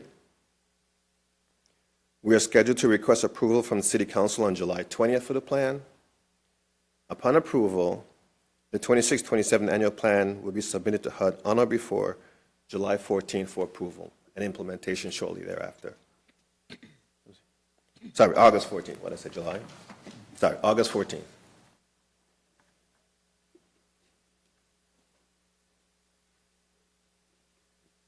Thank you, Mr. Winter. One moment, Okay. Mayor Cobb. Just want to also sort of read this because this was the amount of comments that we received regarding the plan. So for 2026 will be the last year that the city will exclusively target most of the entitlement funding sources in the Belmont-Fallon neighborhood. We have requested a consulting firm to submit a proposal to study Gilmer, Harrison, Gainsborough for the next neighborhood revitalization strategy area, what we know as the NARSA. The study plan will engage community residents and stakeholders to get their input. We anticipate that at its conclusion, we will have a robust plan that we can provide to council for approval and eventual implementation. Our goal is to have the plan completed 9 months in anticipation of the 27-28 entitlement funding program year. That concludes my presentation, and I can entertain any questions that you may have. Thank you, Mr. Winter. I appreciate that very thorough update. Ms. Powers. Yes, can you tell me of the three programs, the CDBG, the home, and the ESG? Yes. How did you determine the amount of money that each one of these programs got? Was that based on an application process? Yes, that was based on the application process that I described in the presentation. So each applicant, when they submit an application, they let us know how much funding they need. That is backed up by their budget, other sources that they may have, program requirements, and we take all of that into consideration for funding. So do you look at last year to see what they did with the money they got last year, so there's some benchmarking to see how well they used the money from the past? Yes, that's also taken into consideration. And also, is there any kind of restrictions on any leftover monies that they don't use from last year? Does it carry over to them for this year?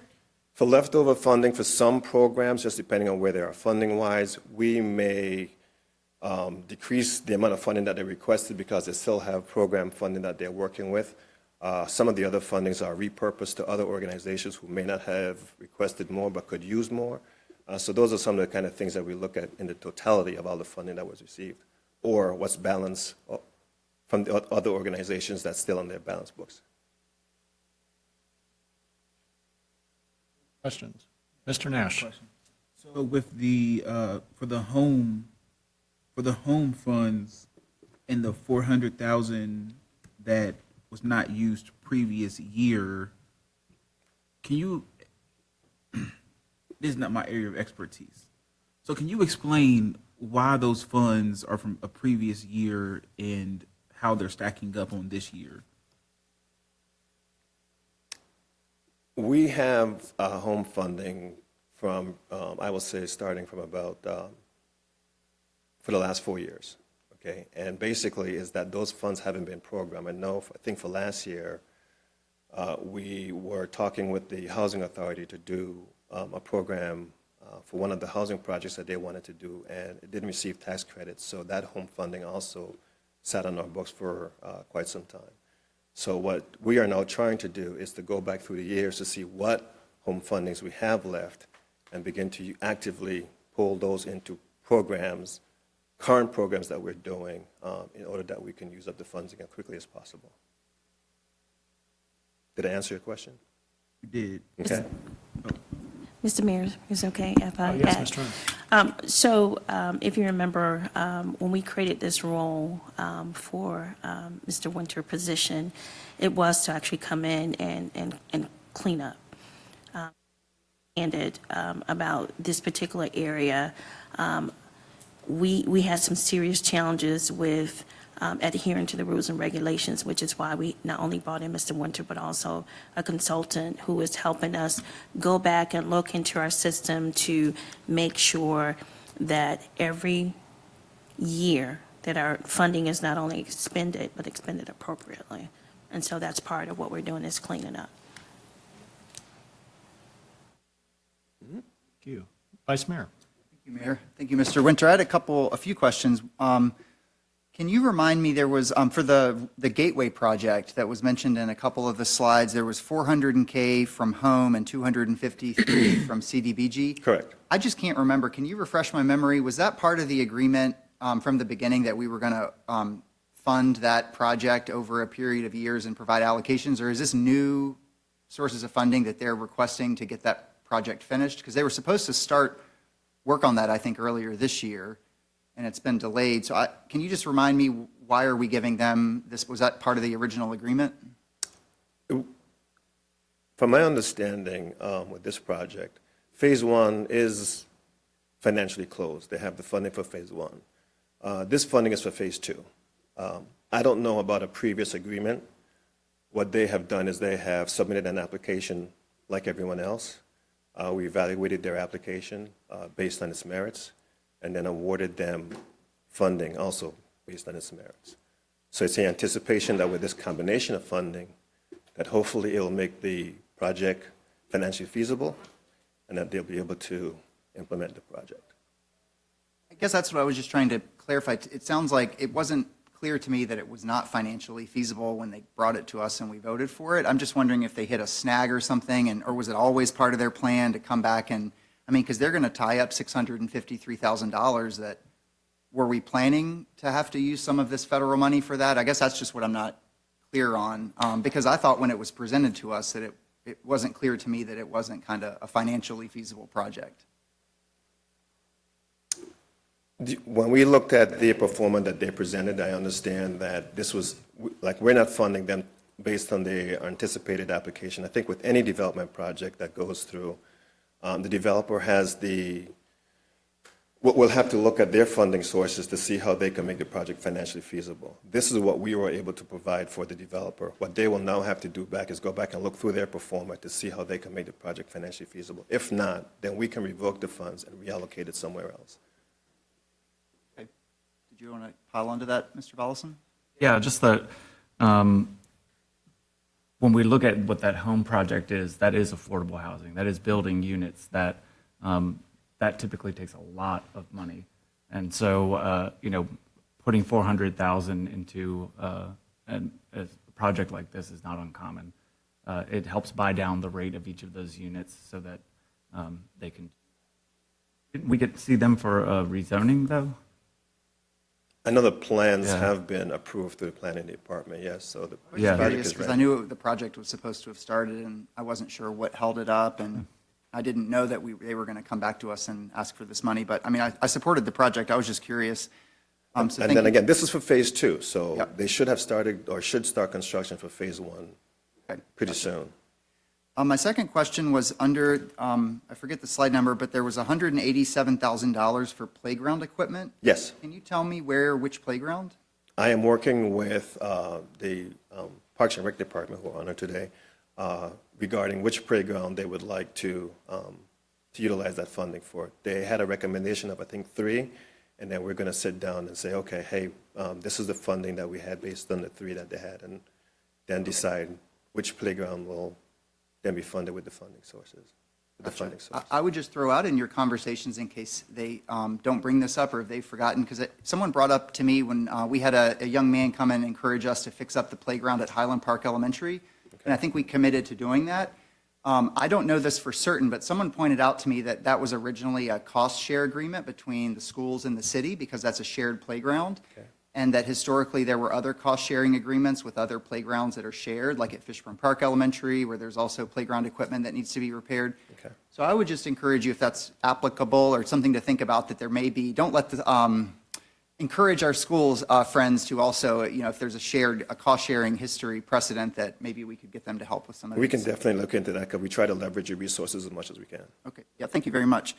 I promise I'll be fast. 2 more quick questions. Can you kind of explain to me and some of the questions that we've been getting about, you referenced the change in the Target Neighborhood Program and doing a study to look at Gilmore Harrison moving forward. So we changed course to not commit ourselves to do a Target Neighborhood Program in Gilmore Harrison. So I guess one question is sort of what's the point of the study, or what are you hoping to find out through that if we aren't going to do the neighborhood target program as we have done it previously? And then the other question is, can you just clarify for me and the folks in Southeast who are asking, when we said that we were going to make Southeast whole, that there was federal funding that I think did not get spent in the Belmont-Fallon target area, and I think when that came before council, there was some language or commitments made about making the Southeast community whole, and I just wanted to get clarity around kind of what would that look like, or what are we thinking about? Sure. So, I'll take those. Sorry.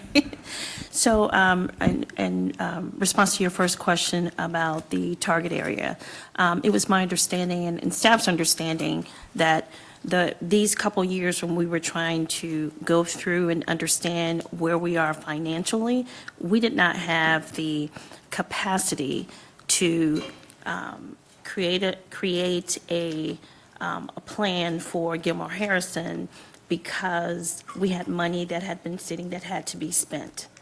And we spent those dollars on eligible projects, and while in the process, we also met with representatives of the Gilmore community to talk about what it looks like in order for us to move forward.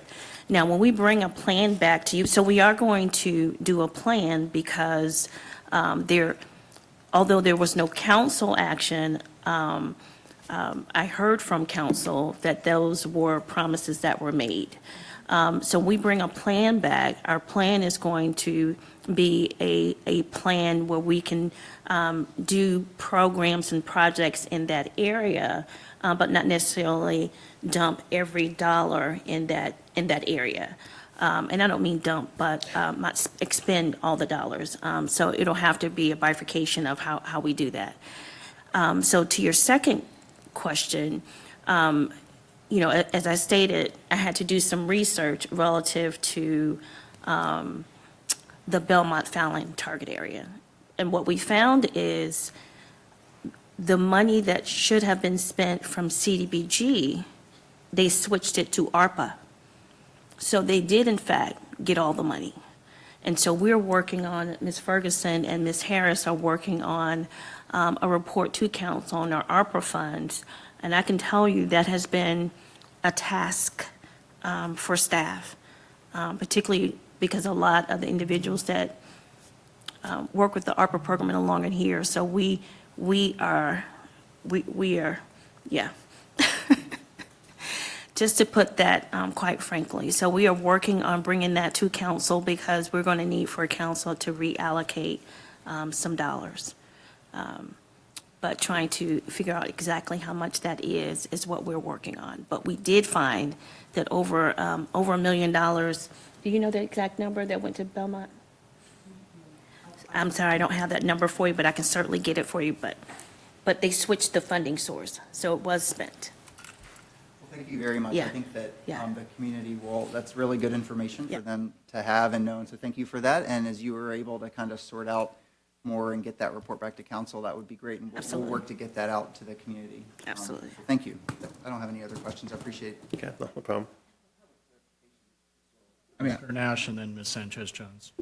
I mean, I'll wait for the report, but just because I'm pretty confused about the Belmont CDBG fund whole situation.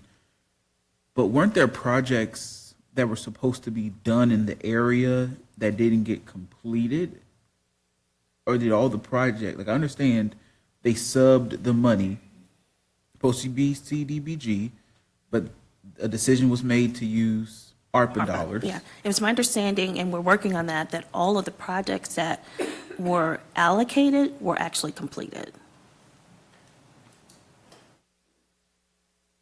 I don't have that finalized yet, but certainly a large portion of the dollars, if not all of it, was expended. Sanchez Jones. Mr. Winter, do you know when the consultant is going to come into the Harrison-Gilmer area? Can get them sooner.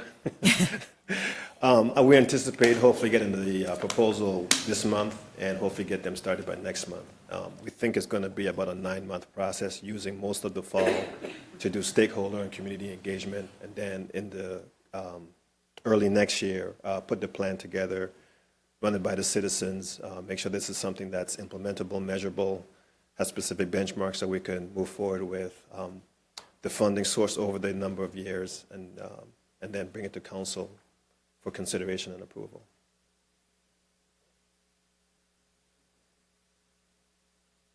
I just wanted to bring something to your attention, and this concerns not only LGBTQ community, but any communities that are vulnerable to the whims of the federal government right now. But in April, HUD published a notice of proposed rulemaking, Equal Access to Housing and HUD Programs Revisions, and they were seeking to remove regulatory provisions that protect access to HUD shelter and housing programs regardless of sexual orientation or gender identity. The public comment period for that was open through June 29th, so that has concluded. I don't know that any action has been taken yet, but I wanted to make sure this was on our radar. This is a growing, there's a growing LGBTQ plus population that is experiencing homelessness and lack of access to shelter. And this includes the transgender community, but I would say this would be true of any vulnerable population that may experience difference in our nation. And I think to really think about our alignment as an all-America city, as a certified welcoming city, for us to really pay close attention to these things, because I would suspect that some similar actions are taking place related to immigrants and refugees, and I just want to make sure that where we can, we're standing up to make sure that we can provide appropriate shelter and housing for anyone in Roanoke that needs it. Definitely. other comments by council on this briefing? All right. Thank you, Mr. Winter. Thank you, We appreciate it. And Mr. Mayor, our last briefing for this afternoon, excuse me, is from Ms. Harris, who will provide our May 2026 budget update. Welcome, Ms. Harris. Good afternoon, Mayor Cobb, Vice Mayor, members of council, Ms. Turner. This report presents the monthly financial results for month ending May 2026. Beginning with our revenues, overall, local tax revenue continues to reflect strong performance in the following revenue sources: real estate, public service tax, penalties and insurance, business license, all which are meeting or exceeding the budget expectations. Sales tax collections are trending positively, increasing by approximately $500,000 compared to the same period last year. Personal property tax collections are currently at 65% of the annual budget. However, this is expected at this point in the fiscal year, as the majority of the payments are received in June following the tax due date. Non-local tax revenues are tracking in line with prior year collections. Compared to the adopted budget, several revenue categories are below the budget. Again, this is due to timing of receipts, and the primary timing differences is in grants and aid Commonwealth. The next slide presents prepared food and beverage base sales alongside prepared food and beverage tax revenue collected. This month's report includes an updated format with the 3 new columns added to compare current year prepared food and beverage tax revenue collections with prior year and to show year-over-year variance. Overall, there is growth in base sales. Can I pause you right there for just a minute? I wanted to reiterate to council that this does reflect base sales. It doesn't necessarily reflect bottom line for food and beverage providers. So as we're thinking about these things, that's just something to keep in mind. These are the reported sales and taxes and fees being paid. So I just wanted to make sure we understand that distinction. May I also add, it looks to me, based on the data that we see here, that in February we see the base sales going down. Just a general, it looks like the war in Iran has more impact on what's been going on at the restaurant level than necessarily our taxes. I think that both that and tariffs are continuing to have a pretty profound effect on the cost of things. Just as these businesses are trying to support their employees and not raise their costs too high, they're trying to balance that. So there are a lot of things to consider in the complexity of this, and I know that's not solely the focus of this report, but I think it's helpful for us to have as holistic a picture as we can.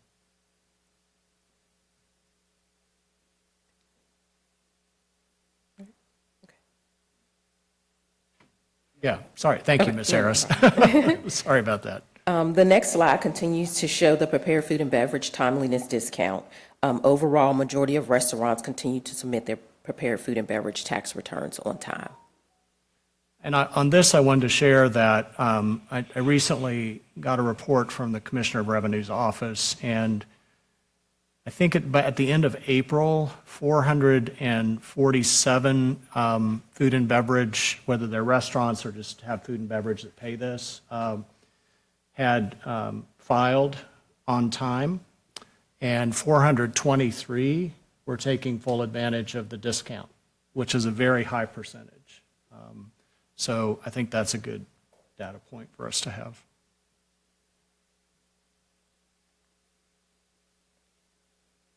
Thank you for letting me interrupt you again. Sorry. No worries. The city continues to make steady progress in addressing deferred maintenance projects.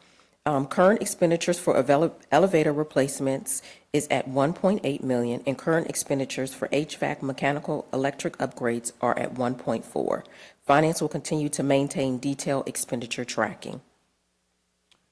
Ms. Turner, do we have any updates on this? I know with the elevators, we had to pay up front, and I know we've had some challenges with the contracted company. That may be an understatement. I was going to say that's an understatement. Mr. Campbell and his team have been working on this. I can give you an update. I'll send an email out to council, and we'll get where we are with each one of those projects. Thank you.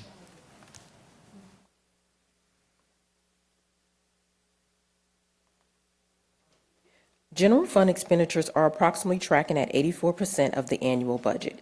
Year-to-date expenditures is 0.4% higher than the same period in the fiscal year 2025. Expenditures are expected to remain in line with the budgeted amounts.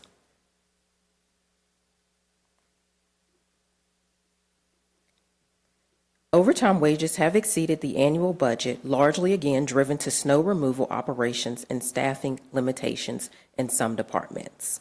Please note this slide has been updated to align with the format used throughout the presentation, which now presents FY25 information followed by FY26 information. An overall temp wage budget is on target and has not exceeded the overall budget. Departments may have exceeded the budget amount, but this will be offset by salary vacancies. This concludes my report. Thank you. Additional questions? Oh, hands up everywhere. Ms. Powers. So can you tell me where we are with the ARPA funds? I know that you were trying to do a reconciliation on that, and that has to be expended by the end of this year. Where are we with that, and are we on target to get that completed by December 31st? So we are working through that. We are on target, and we are currently meeting with the departments to explain to them what the remaining funds are and where they are on the projects. So hopefully soon we will know if there are any funds available left that we could use for anything else. That's correct. We're working on the reconciliation now, and we'll be bringing it back because we'll need you to help reallocate if it's more than 25%. Yes. I just wanted to thank you for adding the 2025 to this, because then you can see the real change that's happening with expenditures. I mean, just looking at, overtime wages, you have, let's see, fire was 662% of budget, and this year it's 115. That's a huge change. And so I want to commend the administration for that. What I was going to say was kind of to the same degree. And, when you look at the overtime here last year, we're talking about 5.2 million in overtime. And yeah, we're over overtime, pun intended. But, this year we're looking at 1.2, right? 1.7. So, still work to do, but work in a positive direction. And I think it would be great if we could get once the year, we have all 12 months kind of concluded on this financial report, get a year high-level summary with some easy-to-digest graphs and metrics just to kind of show the citizens, the public, some of the progress we're making. And although it might not be perfect yet, and we still have a lot of work to do, that things are heading in the right direction overall. We can do that. Other questions? Thank you, Ms. Harris. Thank you. We appreciate it. Thank you.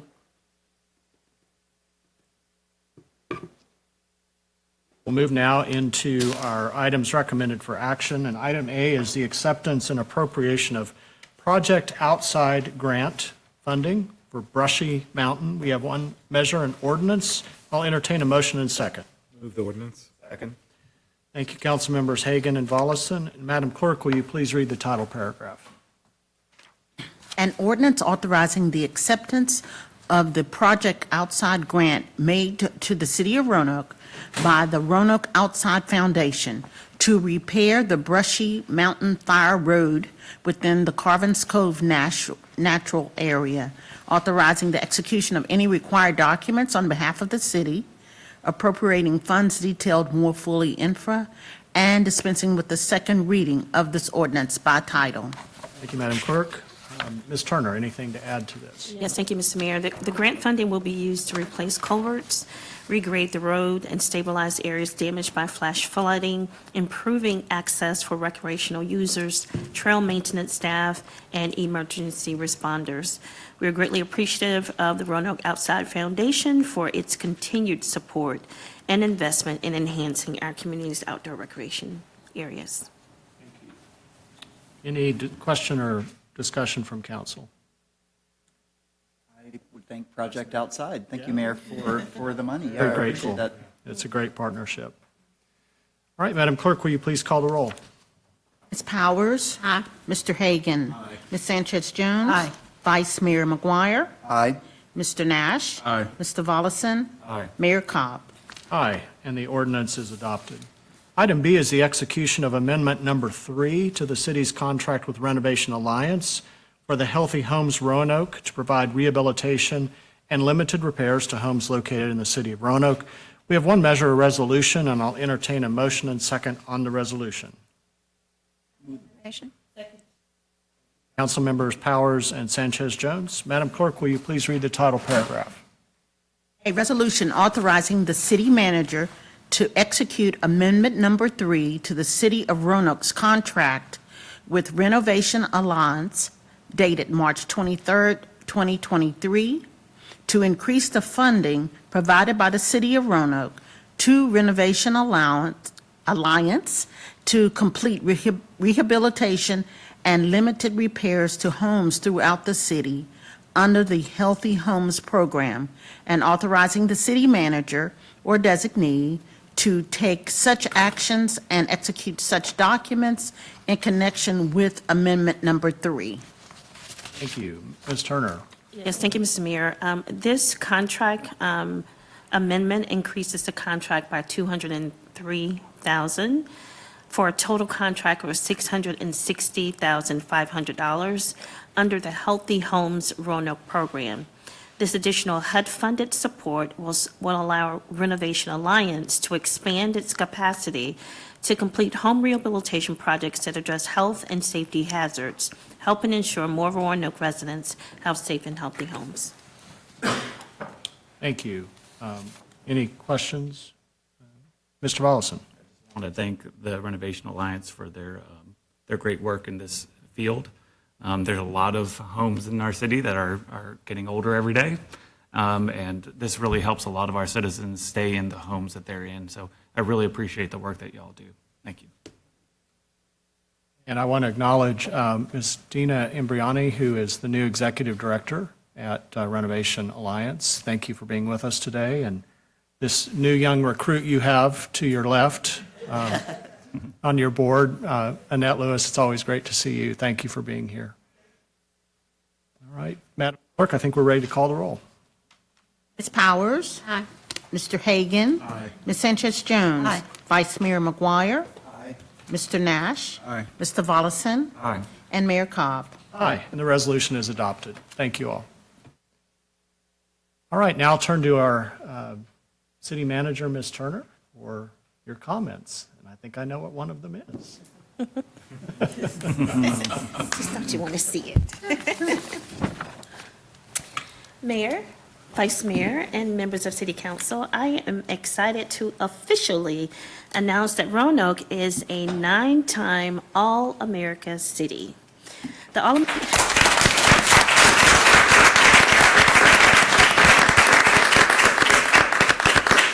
All-America City Award consists of a written application and an in-person presentation focused on 3 distinctive projects relating to strengthening civic health and building trust. The 3 projects we highlighted this year were Roanoke's homelessness response, the Grant Ready Roanoke program, and Arts Connect Neighbors. A delegation of 7 city staff and community members represented Roanoke at the competition. Community engagement manager Adam Fajaro led the effort. Also, he was joined by City Councilwoman Vivian Sanchez-Jones, Grant Manager Helen Ferguson, Human Services Administrator Matthew Cruikshank, and Police Officer Jacob Underwood. Additionally, Renee Taylor, founder of Fed Up, and Robin Mitchell, an Arts Connect catalog artist, joined the delegation. 20 finalist cities from across the country competed in this year's All-America City Award, and there were 10 winners.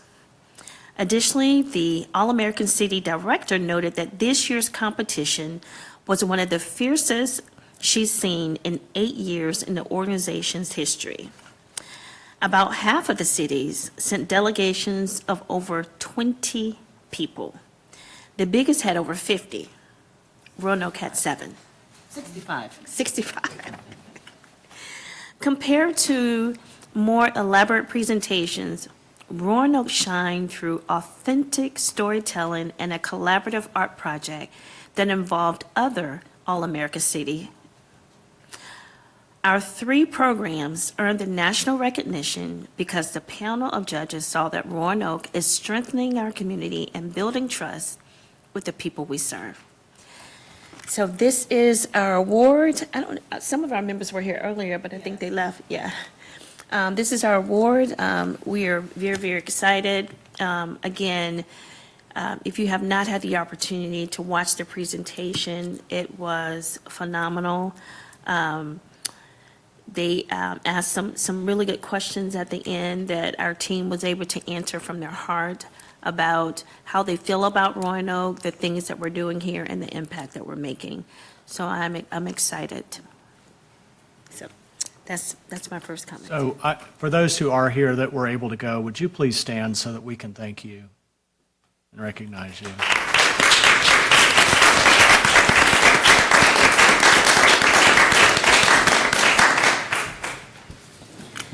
My second comment, and we've heard a lot about this today. Today, our Office of Communication and Community Engagement will kick off the Water Matters to Roanoke Water Conservation Campaign in coordination with the Western Virginia Water Authority. The campaign will raise awareness about Roanoke's water resources and the conditions under which the Western Virginia Water Authority may implement water restrictions. We're going to educate residents and encourage responsible water use. We're going to ensure that we align ourselves with the water waste content. We're going to explain the West Virginia Water Authority Drought Contingency Plan, and we're going to prepare Roanokers for a seamless transition to voluntary and mandatory restriction campaigns if implemented. So again, beginning today, the community engagement will amplify its useful, clear, and actionable content, including weekly water level updates and water conservation tips across city social media platforms, website homepage banners, RVTV Channel 3, internal and external newsletters, and local news. In the event that the West Virginia Water Authority implements a drought contingency plan, community engagement will initiate amplification of the Western Virginia Water Authority's water restriction campaign. And my third comment is the downtown Kirk Avenue Drainage Improvement Project is substantially complete, with the final pavement markings currently being finished. The project upgraded and expanded the stormwater drainage system along Kirk Avenue to improve stormwater collection, reduce localized flooding, and enhance drainage in the downtown corridor. Throughout construction, Public Works worked closely with the downtown businesses and community partners to maintain access and minimize disruptions for visitors, employees, and customers. And my final comment is I'd like to thank all of our internal and external partners that participated in the planning, building, and zoning development tabletop exercise last week. It was a phenomenal event that allowed both our external and our internal partners to get together, have candid conversations, and we hope to have the final assessment to council within a week or two. So those conclude my comments for today. Thank you, Ms. Turner.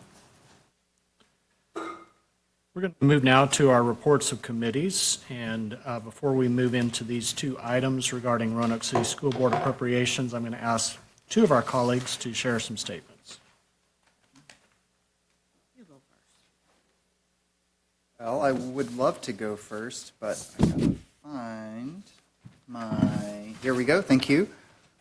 I, Stephen Terry McGuire, state that I have a personal interest in item numbers 8.1 and 8.2 relating to the Roanoke City School Board appropriating funds for various educational programs and reappropriating prior year funding. Because I am an employee of Roanoke City Public Schools and as an employee, I have a personal interest in this transaction. Therefore, in accordance with Virginia Code Section 2.2-3112, I will refrain from participation in this matter. I ask that the clerk accept this statement and ask that it be made a part of the minutes of this meeting. Thank you, Vice Mayor. Councilwoman Sanchez-Jones. I, Vivian Sanchez Jones, state that I have a personal interest in items number 8.1 and 8.2 relating to the Roanoke City School Board appropriation of funds for various educational programs and reappropriating prior year funding. Because I am an employee of Roanoke City Public Schools, and as an employee, I have a personal interest in this transaction. Therefore, in accordance with Virginia Code Section 2.2-3112, I will refrain from participating in this matter. I ask that the clerk accept this statement and ask that it be made part of the minutes for this meeting.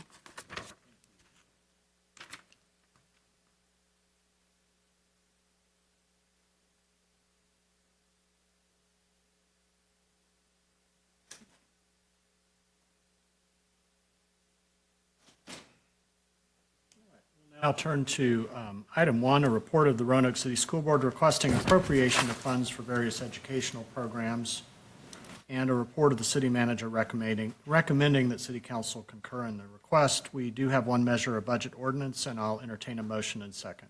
The ordinance? Second. Thank you, council members Hagan and Nash. Madam Clerk, will you please read the title paragraph? An ordinance to appropriate funding from the Commonwealth, federal, and private grant for various educational programs, amending and reordaining certain sections of the 2026-2027 school grant fund appropriations for fiscal year 2027, and dispensing with the second reading by title of this ordinance. Any discussion from council? All right, Madam Clerk, will you please call the roll? Powers? Aye. Mr. Hagan? Aye. Mr. Nash? Aye. Mr. Volleson? Aye. Mayor Cobb? Aye, and the budget ordinance is adopted. Second item is a request of the Roanoke City School Board to reappropriate $4.3 million in prior year funding for capital needs expenditures. There's one measure, a budget ordinance, and I'll entertain a motion and second on the budget ordinance. Move the ordinance? Thank you, council members Volleson and Hagan. Madam Clerk, will you please read the title paragraph? An ordinance to further reappropriate prior year city funding of schools for capital needs, amending and reordaining certain sections of the 2025 through 2026 school grant fund appropriations, and dispensing with the second reading by title of this ordinance. Thank you. Any discussion by members of council? I would just like to say I saw Chair Apel here and know she had to step out, but I appreciate the thoughtfulness that they put into thinking about how to use those funds. I know that me and my former school board buddy Eli Jameson talked about it a few times over the phone, and so I just appreciate their thoughtfulness with this particular matter. Concur with that. Thank you. We're still. Oh, I'm sorry. I thought you were done.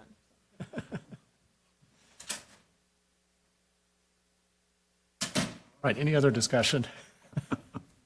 I agree. She was so excited to get back in here. Yeah. Ms. Powers.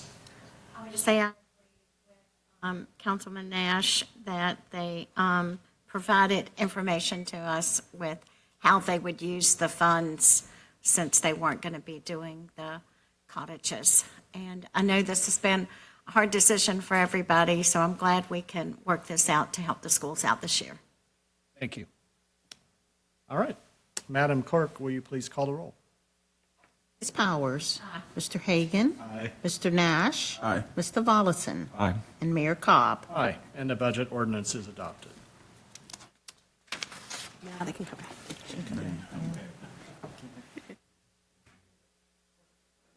Thank you.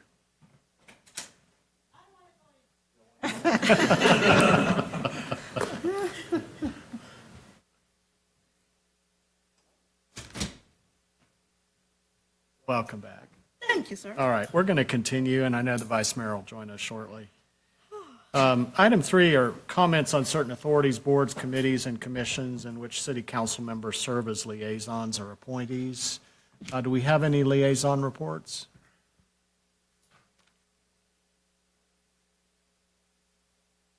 We'll move on. We have no unfinished business.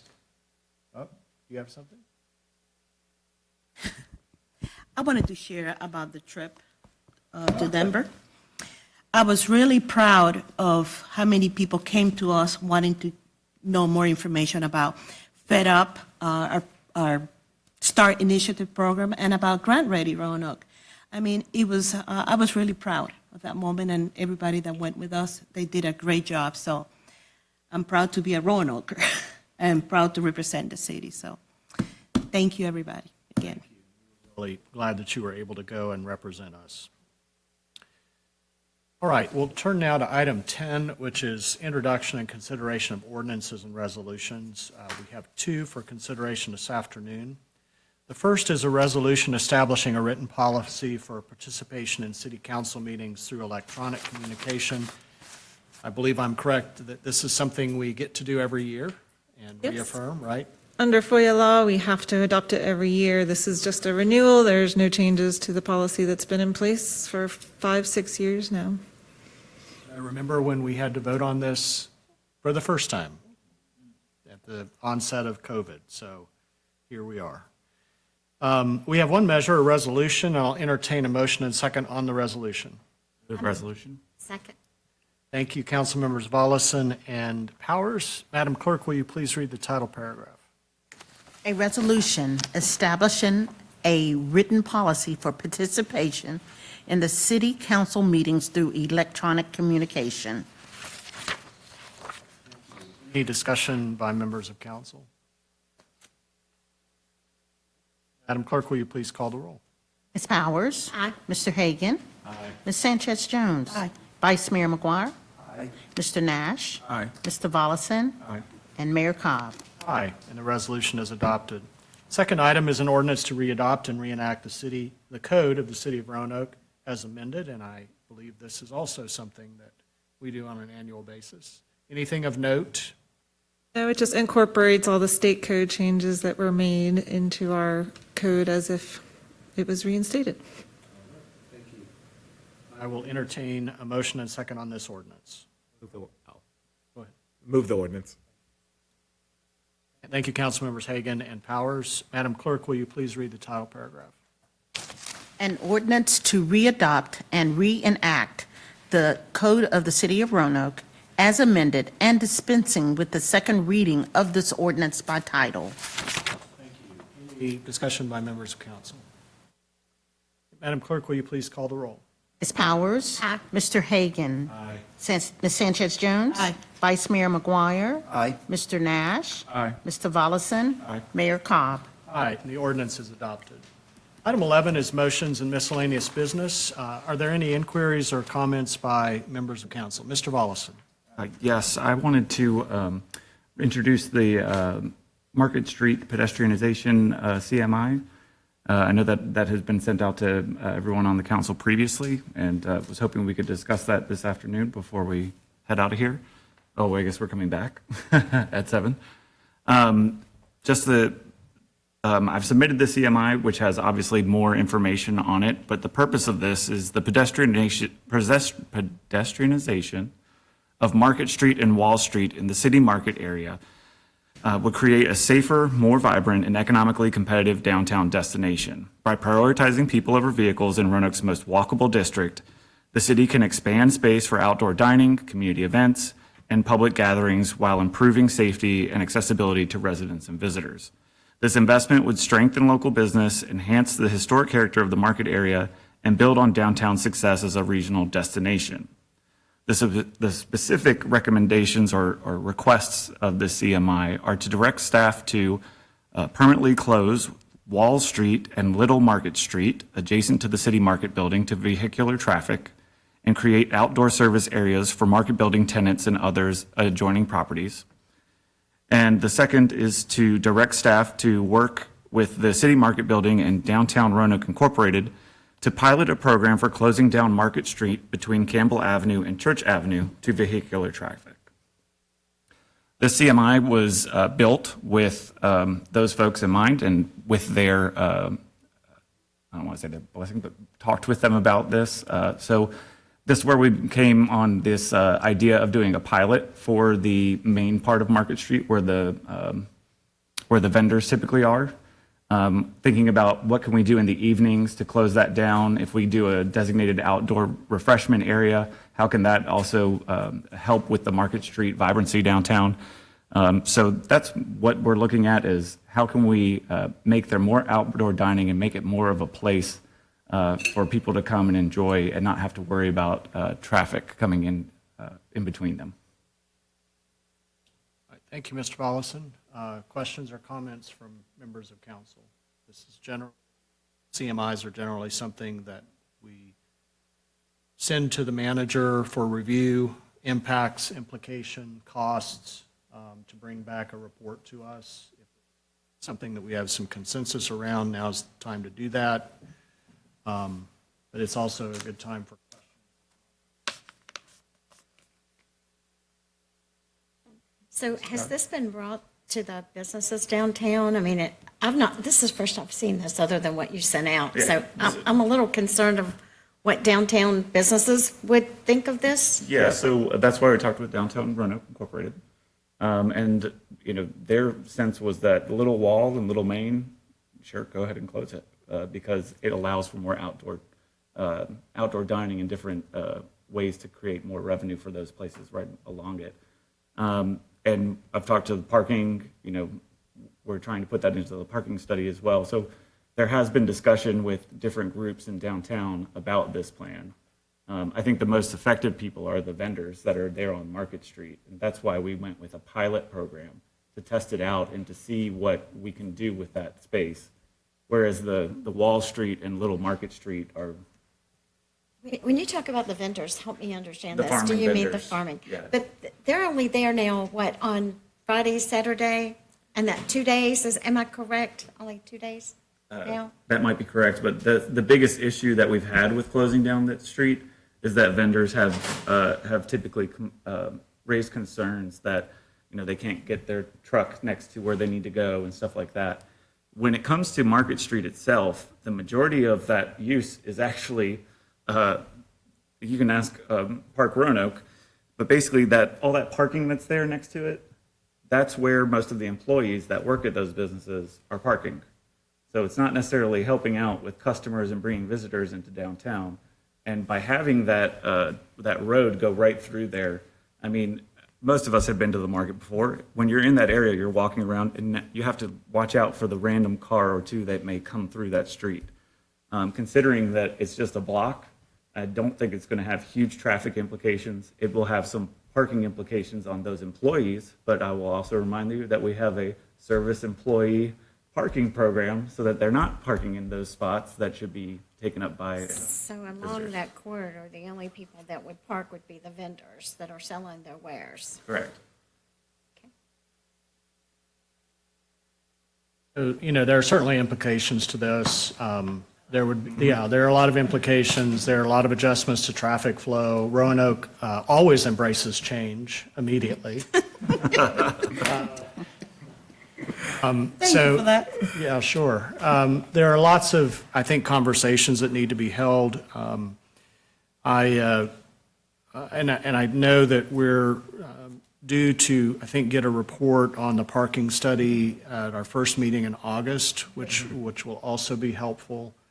You know, I would support exploring this to see what the realities and the potential for it might be. I think there's a lot more information that we need before we make any decisions. That's why, you know, sending it to the manager to review. I think it's essential that we get a lot of input from downtown businesses and even pedestrians, people who are shopping.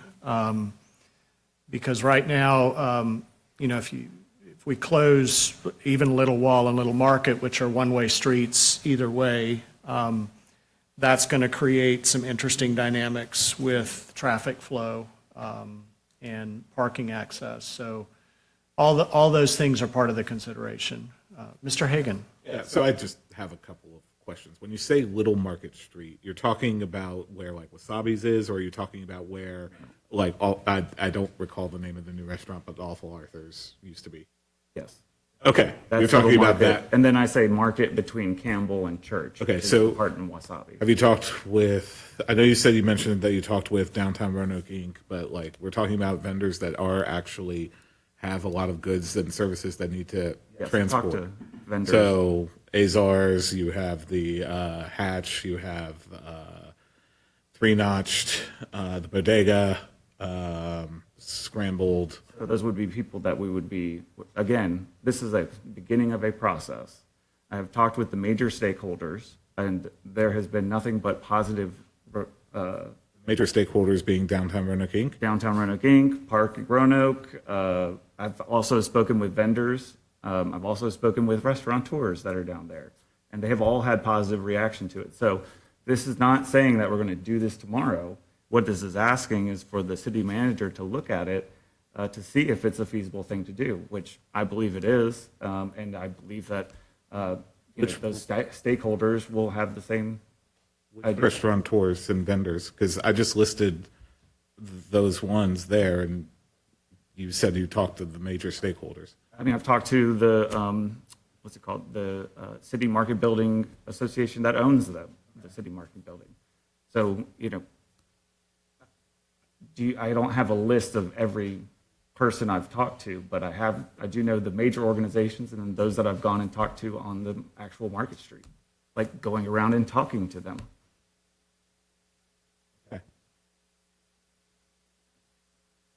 All right, other questions? Mayor, I have a Yes, Vice comment. Mayor. Thank you.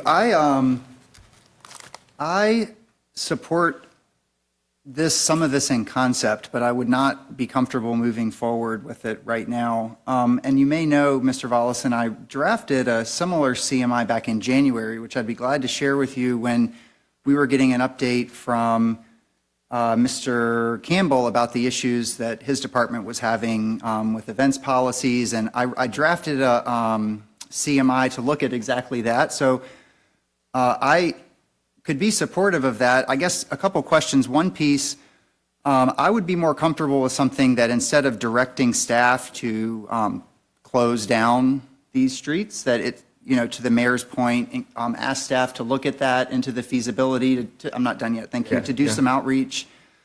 I think that would be appropriate before, or instead of saying we are directing staff to shut down these streets. I am concerned, like Councilman Hagan, that there hasn't been enough outreach.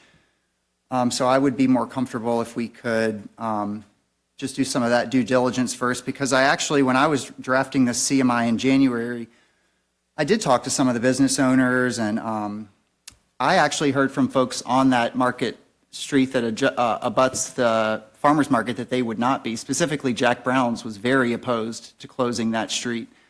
And so I just would like to see us do some more outreach. I actually do think it would be helpful to have that, list of who's been spoken to, who you've talked to, so that we might also want to, follow behind. And some of these folks we may know ourselves. So I would be supportive of this in the future, but I wouldn't be supportive of moving forward today. So when I'm talking about directing staff, I apologize, because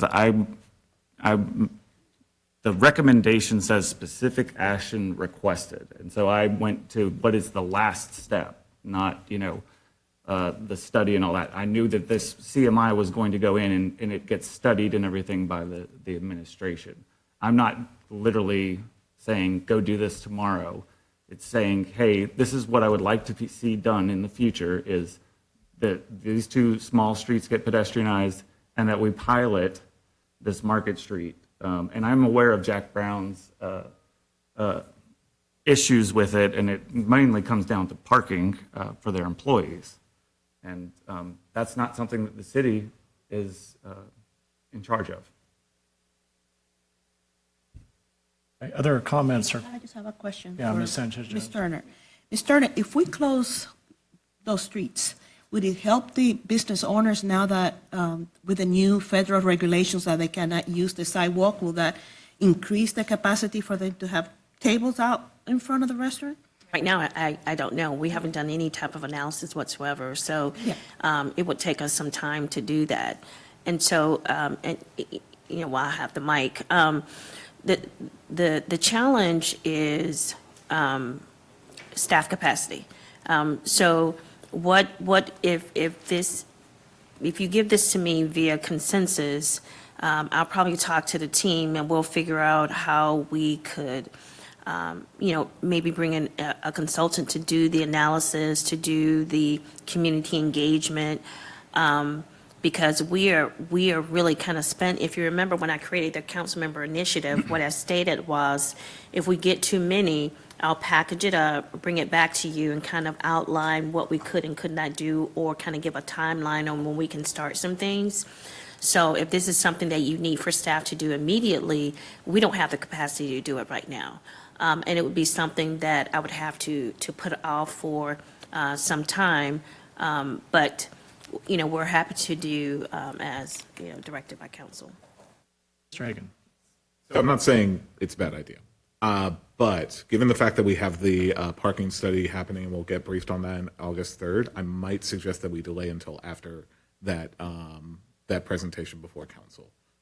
Because if it comes, and because we don't know what the parking study is going to say yet, if it says that we have we don't have enough parking, this raises, to your point about the concerns that they would have in front. I'm hoping that that is not what they say, but I recognize that I don't know until then. Yes, I agree that the parking study is something that's important, Yeah. an important aspect of it, but I don't think it's necessarily something we have to wait for. I think it's something to be, that this would be an integration, a piece of whether or not we do this. Because like you said, we have to talk to other vendors and all that stuff. And so I would like to get the process started. I'm not saying that we do this tomorrow. I'm not saying that it's done in the next couple of months. I'm saying that we start this process. I've been waiting for a while to put in this CMI because of other CMIs. And those have taken some time, and so I understand that it's not going to be done overnight. I understand that it takes a lot of buy-in and talking to the community. That's typically how things get done. And so I'm not asking you to do this tomorrow. I'm not asking for, what I'm asking is this a relatively good idea, which I do think it is, after talking with folks. And, if the city manager comes back and says, hey, that's great, I'm glad you have this CMI, there might be another CMI that one of y'all puts up soon, and it gets packaged like it was done with the zoning amendments was. But I want the CMI to be on the record instead of having to sit in my brain all the time. Thank you. And it's definitely on the record. Yeah. I was going to say, if council wants us to look at this from a staff perspective and kind of maybe do some broader outline of what we think it would take in order to even move it forward, we can bring that back to you. That I think is a step we could Okay. take. I would also, Vice Mayor, if you could share your Yes. together, could be really helpful. There may be some crossover as well as some uniqueness to each. I think that would.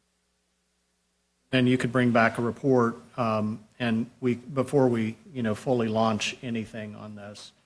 And then that will also allow us to hear from the parking study on the 3rd. And then if we want to take it.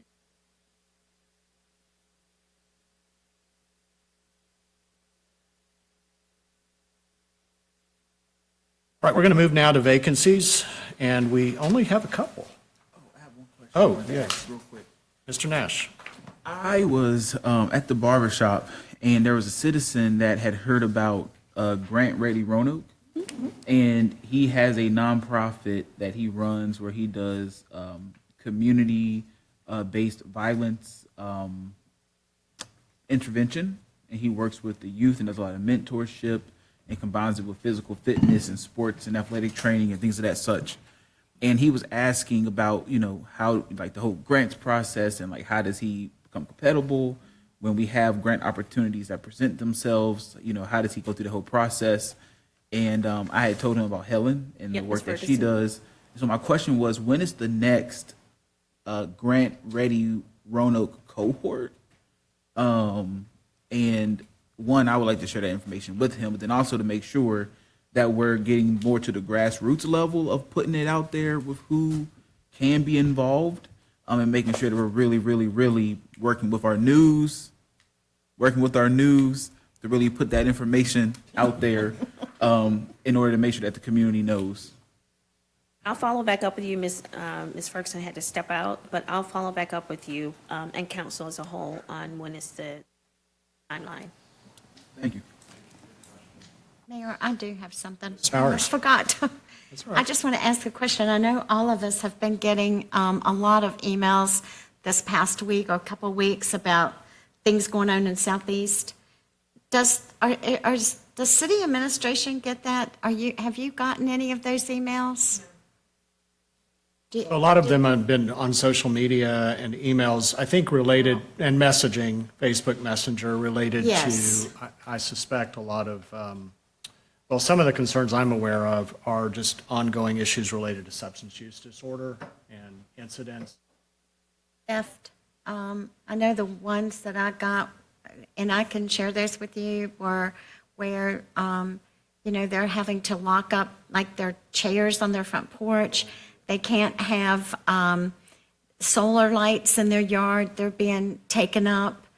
I have a picture of where they sent it to me this weekend of a person that was literally passed out on the street. Send that to me. Yeah, so I don't really know what to do with those when I get them, because it's not any, it's more of a police matter. And, I do know they are calling Fire-EMS. They called EMS for the person that was on the sidewalk. But, basically, they're telling me they don't think they're getting, they said they have called the police, but they don't feel like they're getting anything. But, and I think, If you could share that with me. I think you're going to see them start coming to talk to us, coming here to talk. And it might be helpful to talk with the police about, I know they do regular walkabouts, Chief does. It might be good to specify a couple of these areas where we're seeing higher density. I know that, organizations like the Virginia Harm Reduction Coalition will work collaboratively with neighbors and businesses and nonprofits if there are, cleanups that need to be done, education. I know that these challenges seem a lot more intense in Southeast right now, and so I think some focused attention there is. And then I would say to all of us, when we receive those, just send them to both the city manager and the assistant city managers so that they have access to that information. And something I try and do as well, if I know that these are like connected with substance use issues, I usually try and loop in the Virginia Harm Reduction Coalition as well as the Drop-In Center through the Council of Community Services to help remediate or mitigate some of that on the front I end. gave them that information too. So I think they just feel like they need a little more enforcement because apparently they have talked to those organizations. And I actually have this, I'll have to go back through my messenger email, but I do have the addresses. I can get all that stuff to you. Thank you. Thank you. Others? All right. Now, I think we're ready for our short list of appointments. All right, thank you, Mayor. Very short. At our previous meeting, council appointed Ms. Aquanetta Harris to a number of boards, and just want to clarify that she will need a residency waiver. And then our big news for today will be that to the City of Roanoke Finance Board, Council has appointed Darlene Burcham. And that's it for today. All right, if you concur with these nominees, when the clerk calls the roll, just say all nominees. All right? Madam Clerk, will you please call the roll? Ms. Powers. All nominees? Mr. Hagan. All nominees. Ms. Sanchez-Jones. All nominees. Vice Mayor McGuire. All nominees. Mr. Nash. All nominees. Mr. Volleson. And Mayor Cobb. All nominees. Thank you. So we will now stand in recess, and we will reconvene this evening at 7:00 p.m. in this chamber for the continuation of the May 18th, 2026 public hearing with regard to a request of the City of Roanoke to propose amendments to Chapter 36.2 zoning of the Code of the City of Roanoke as amended. Thank you all.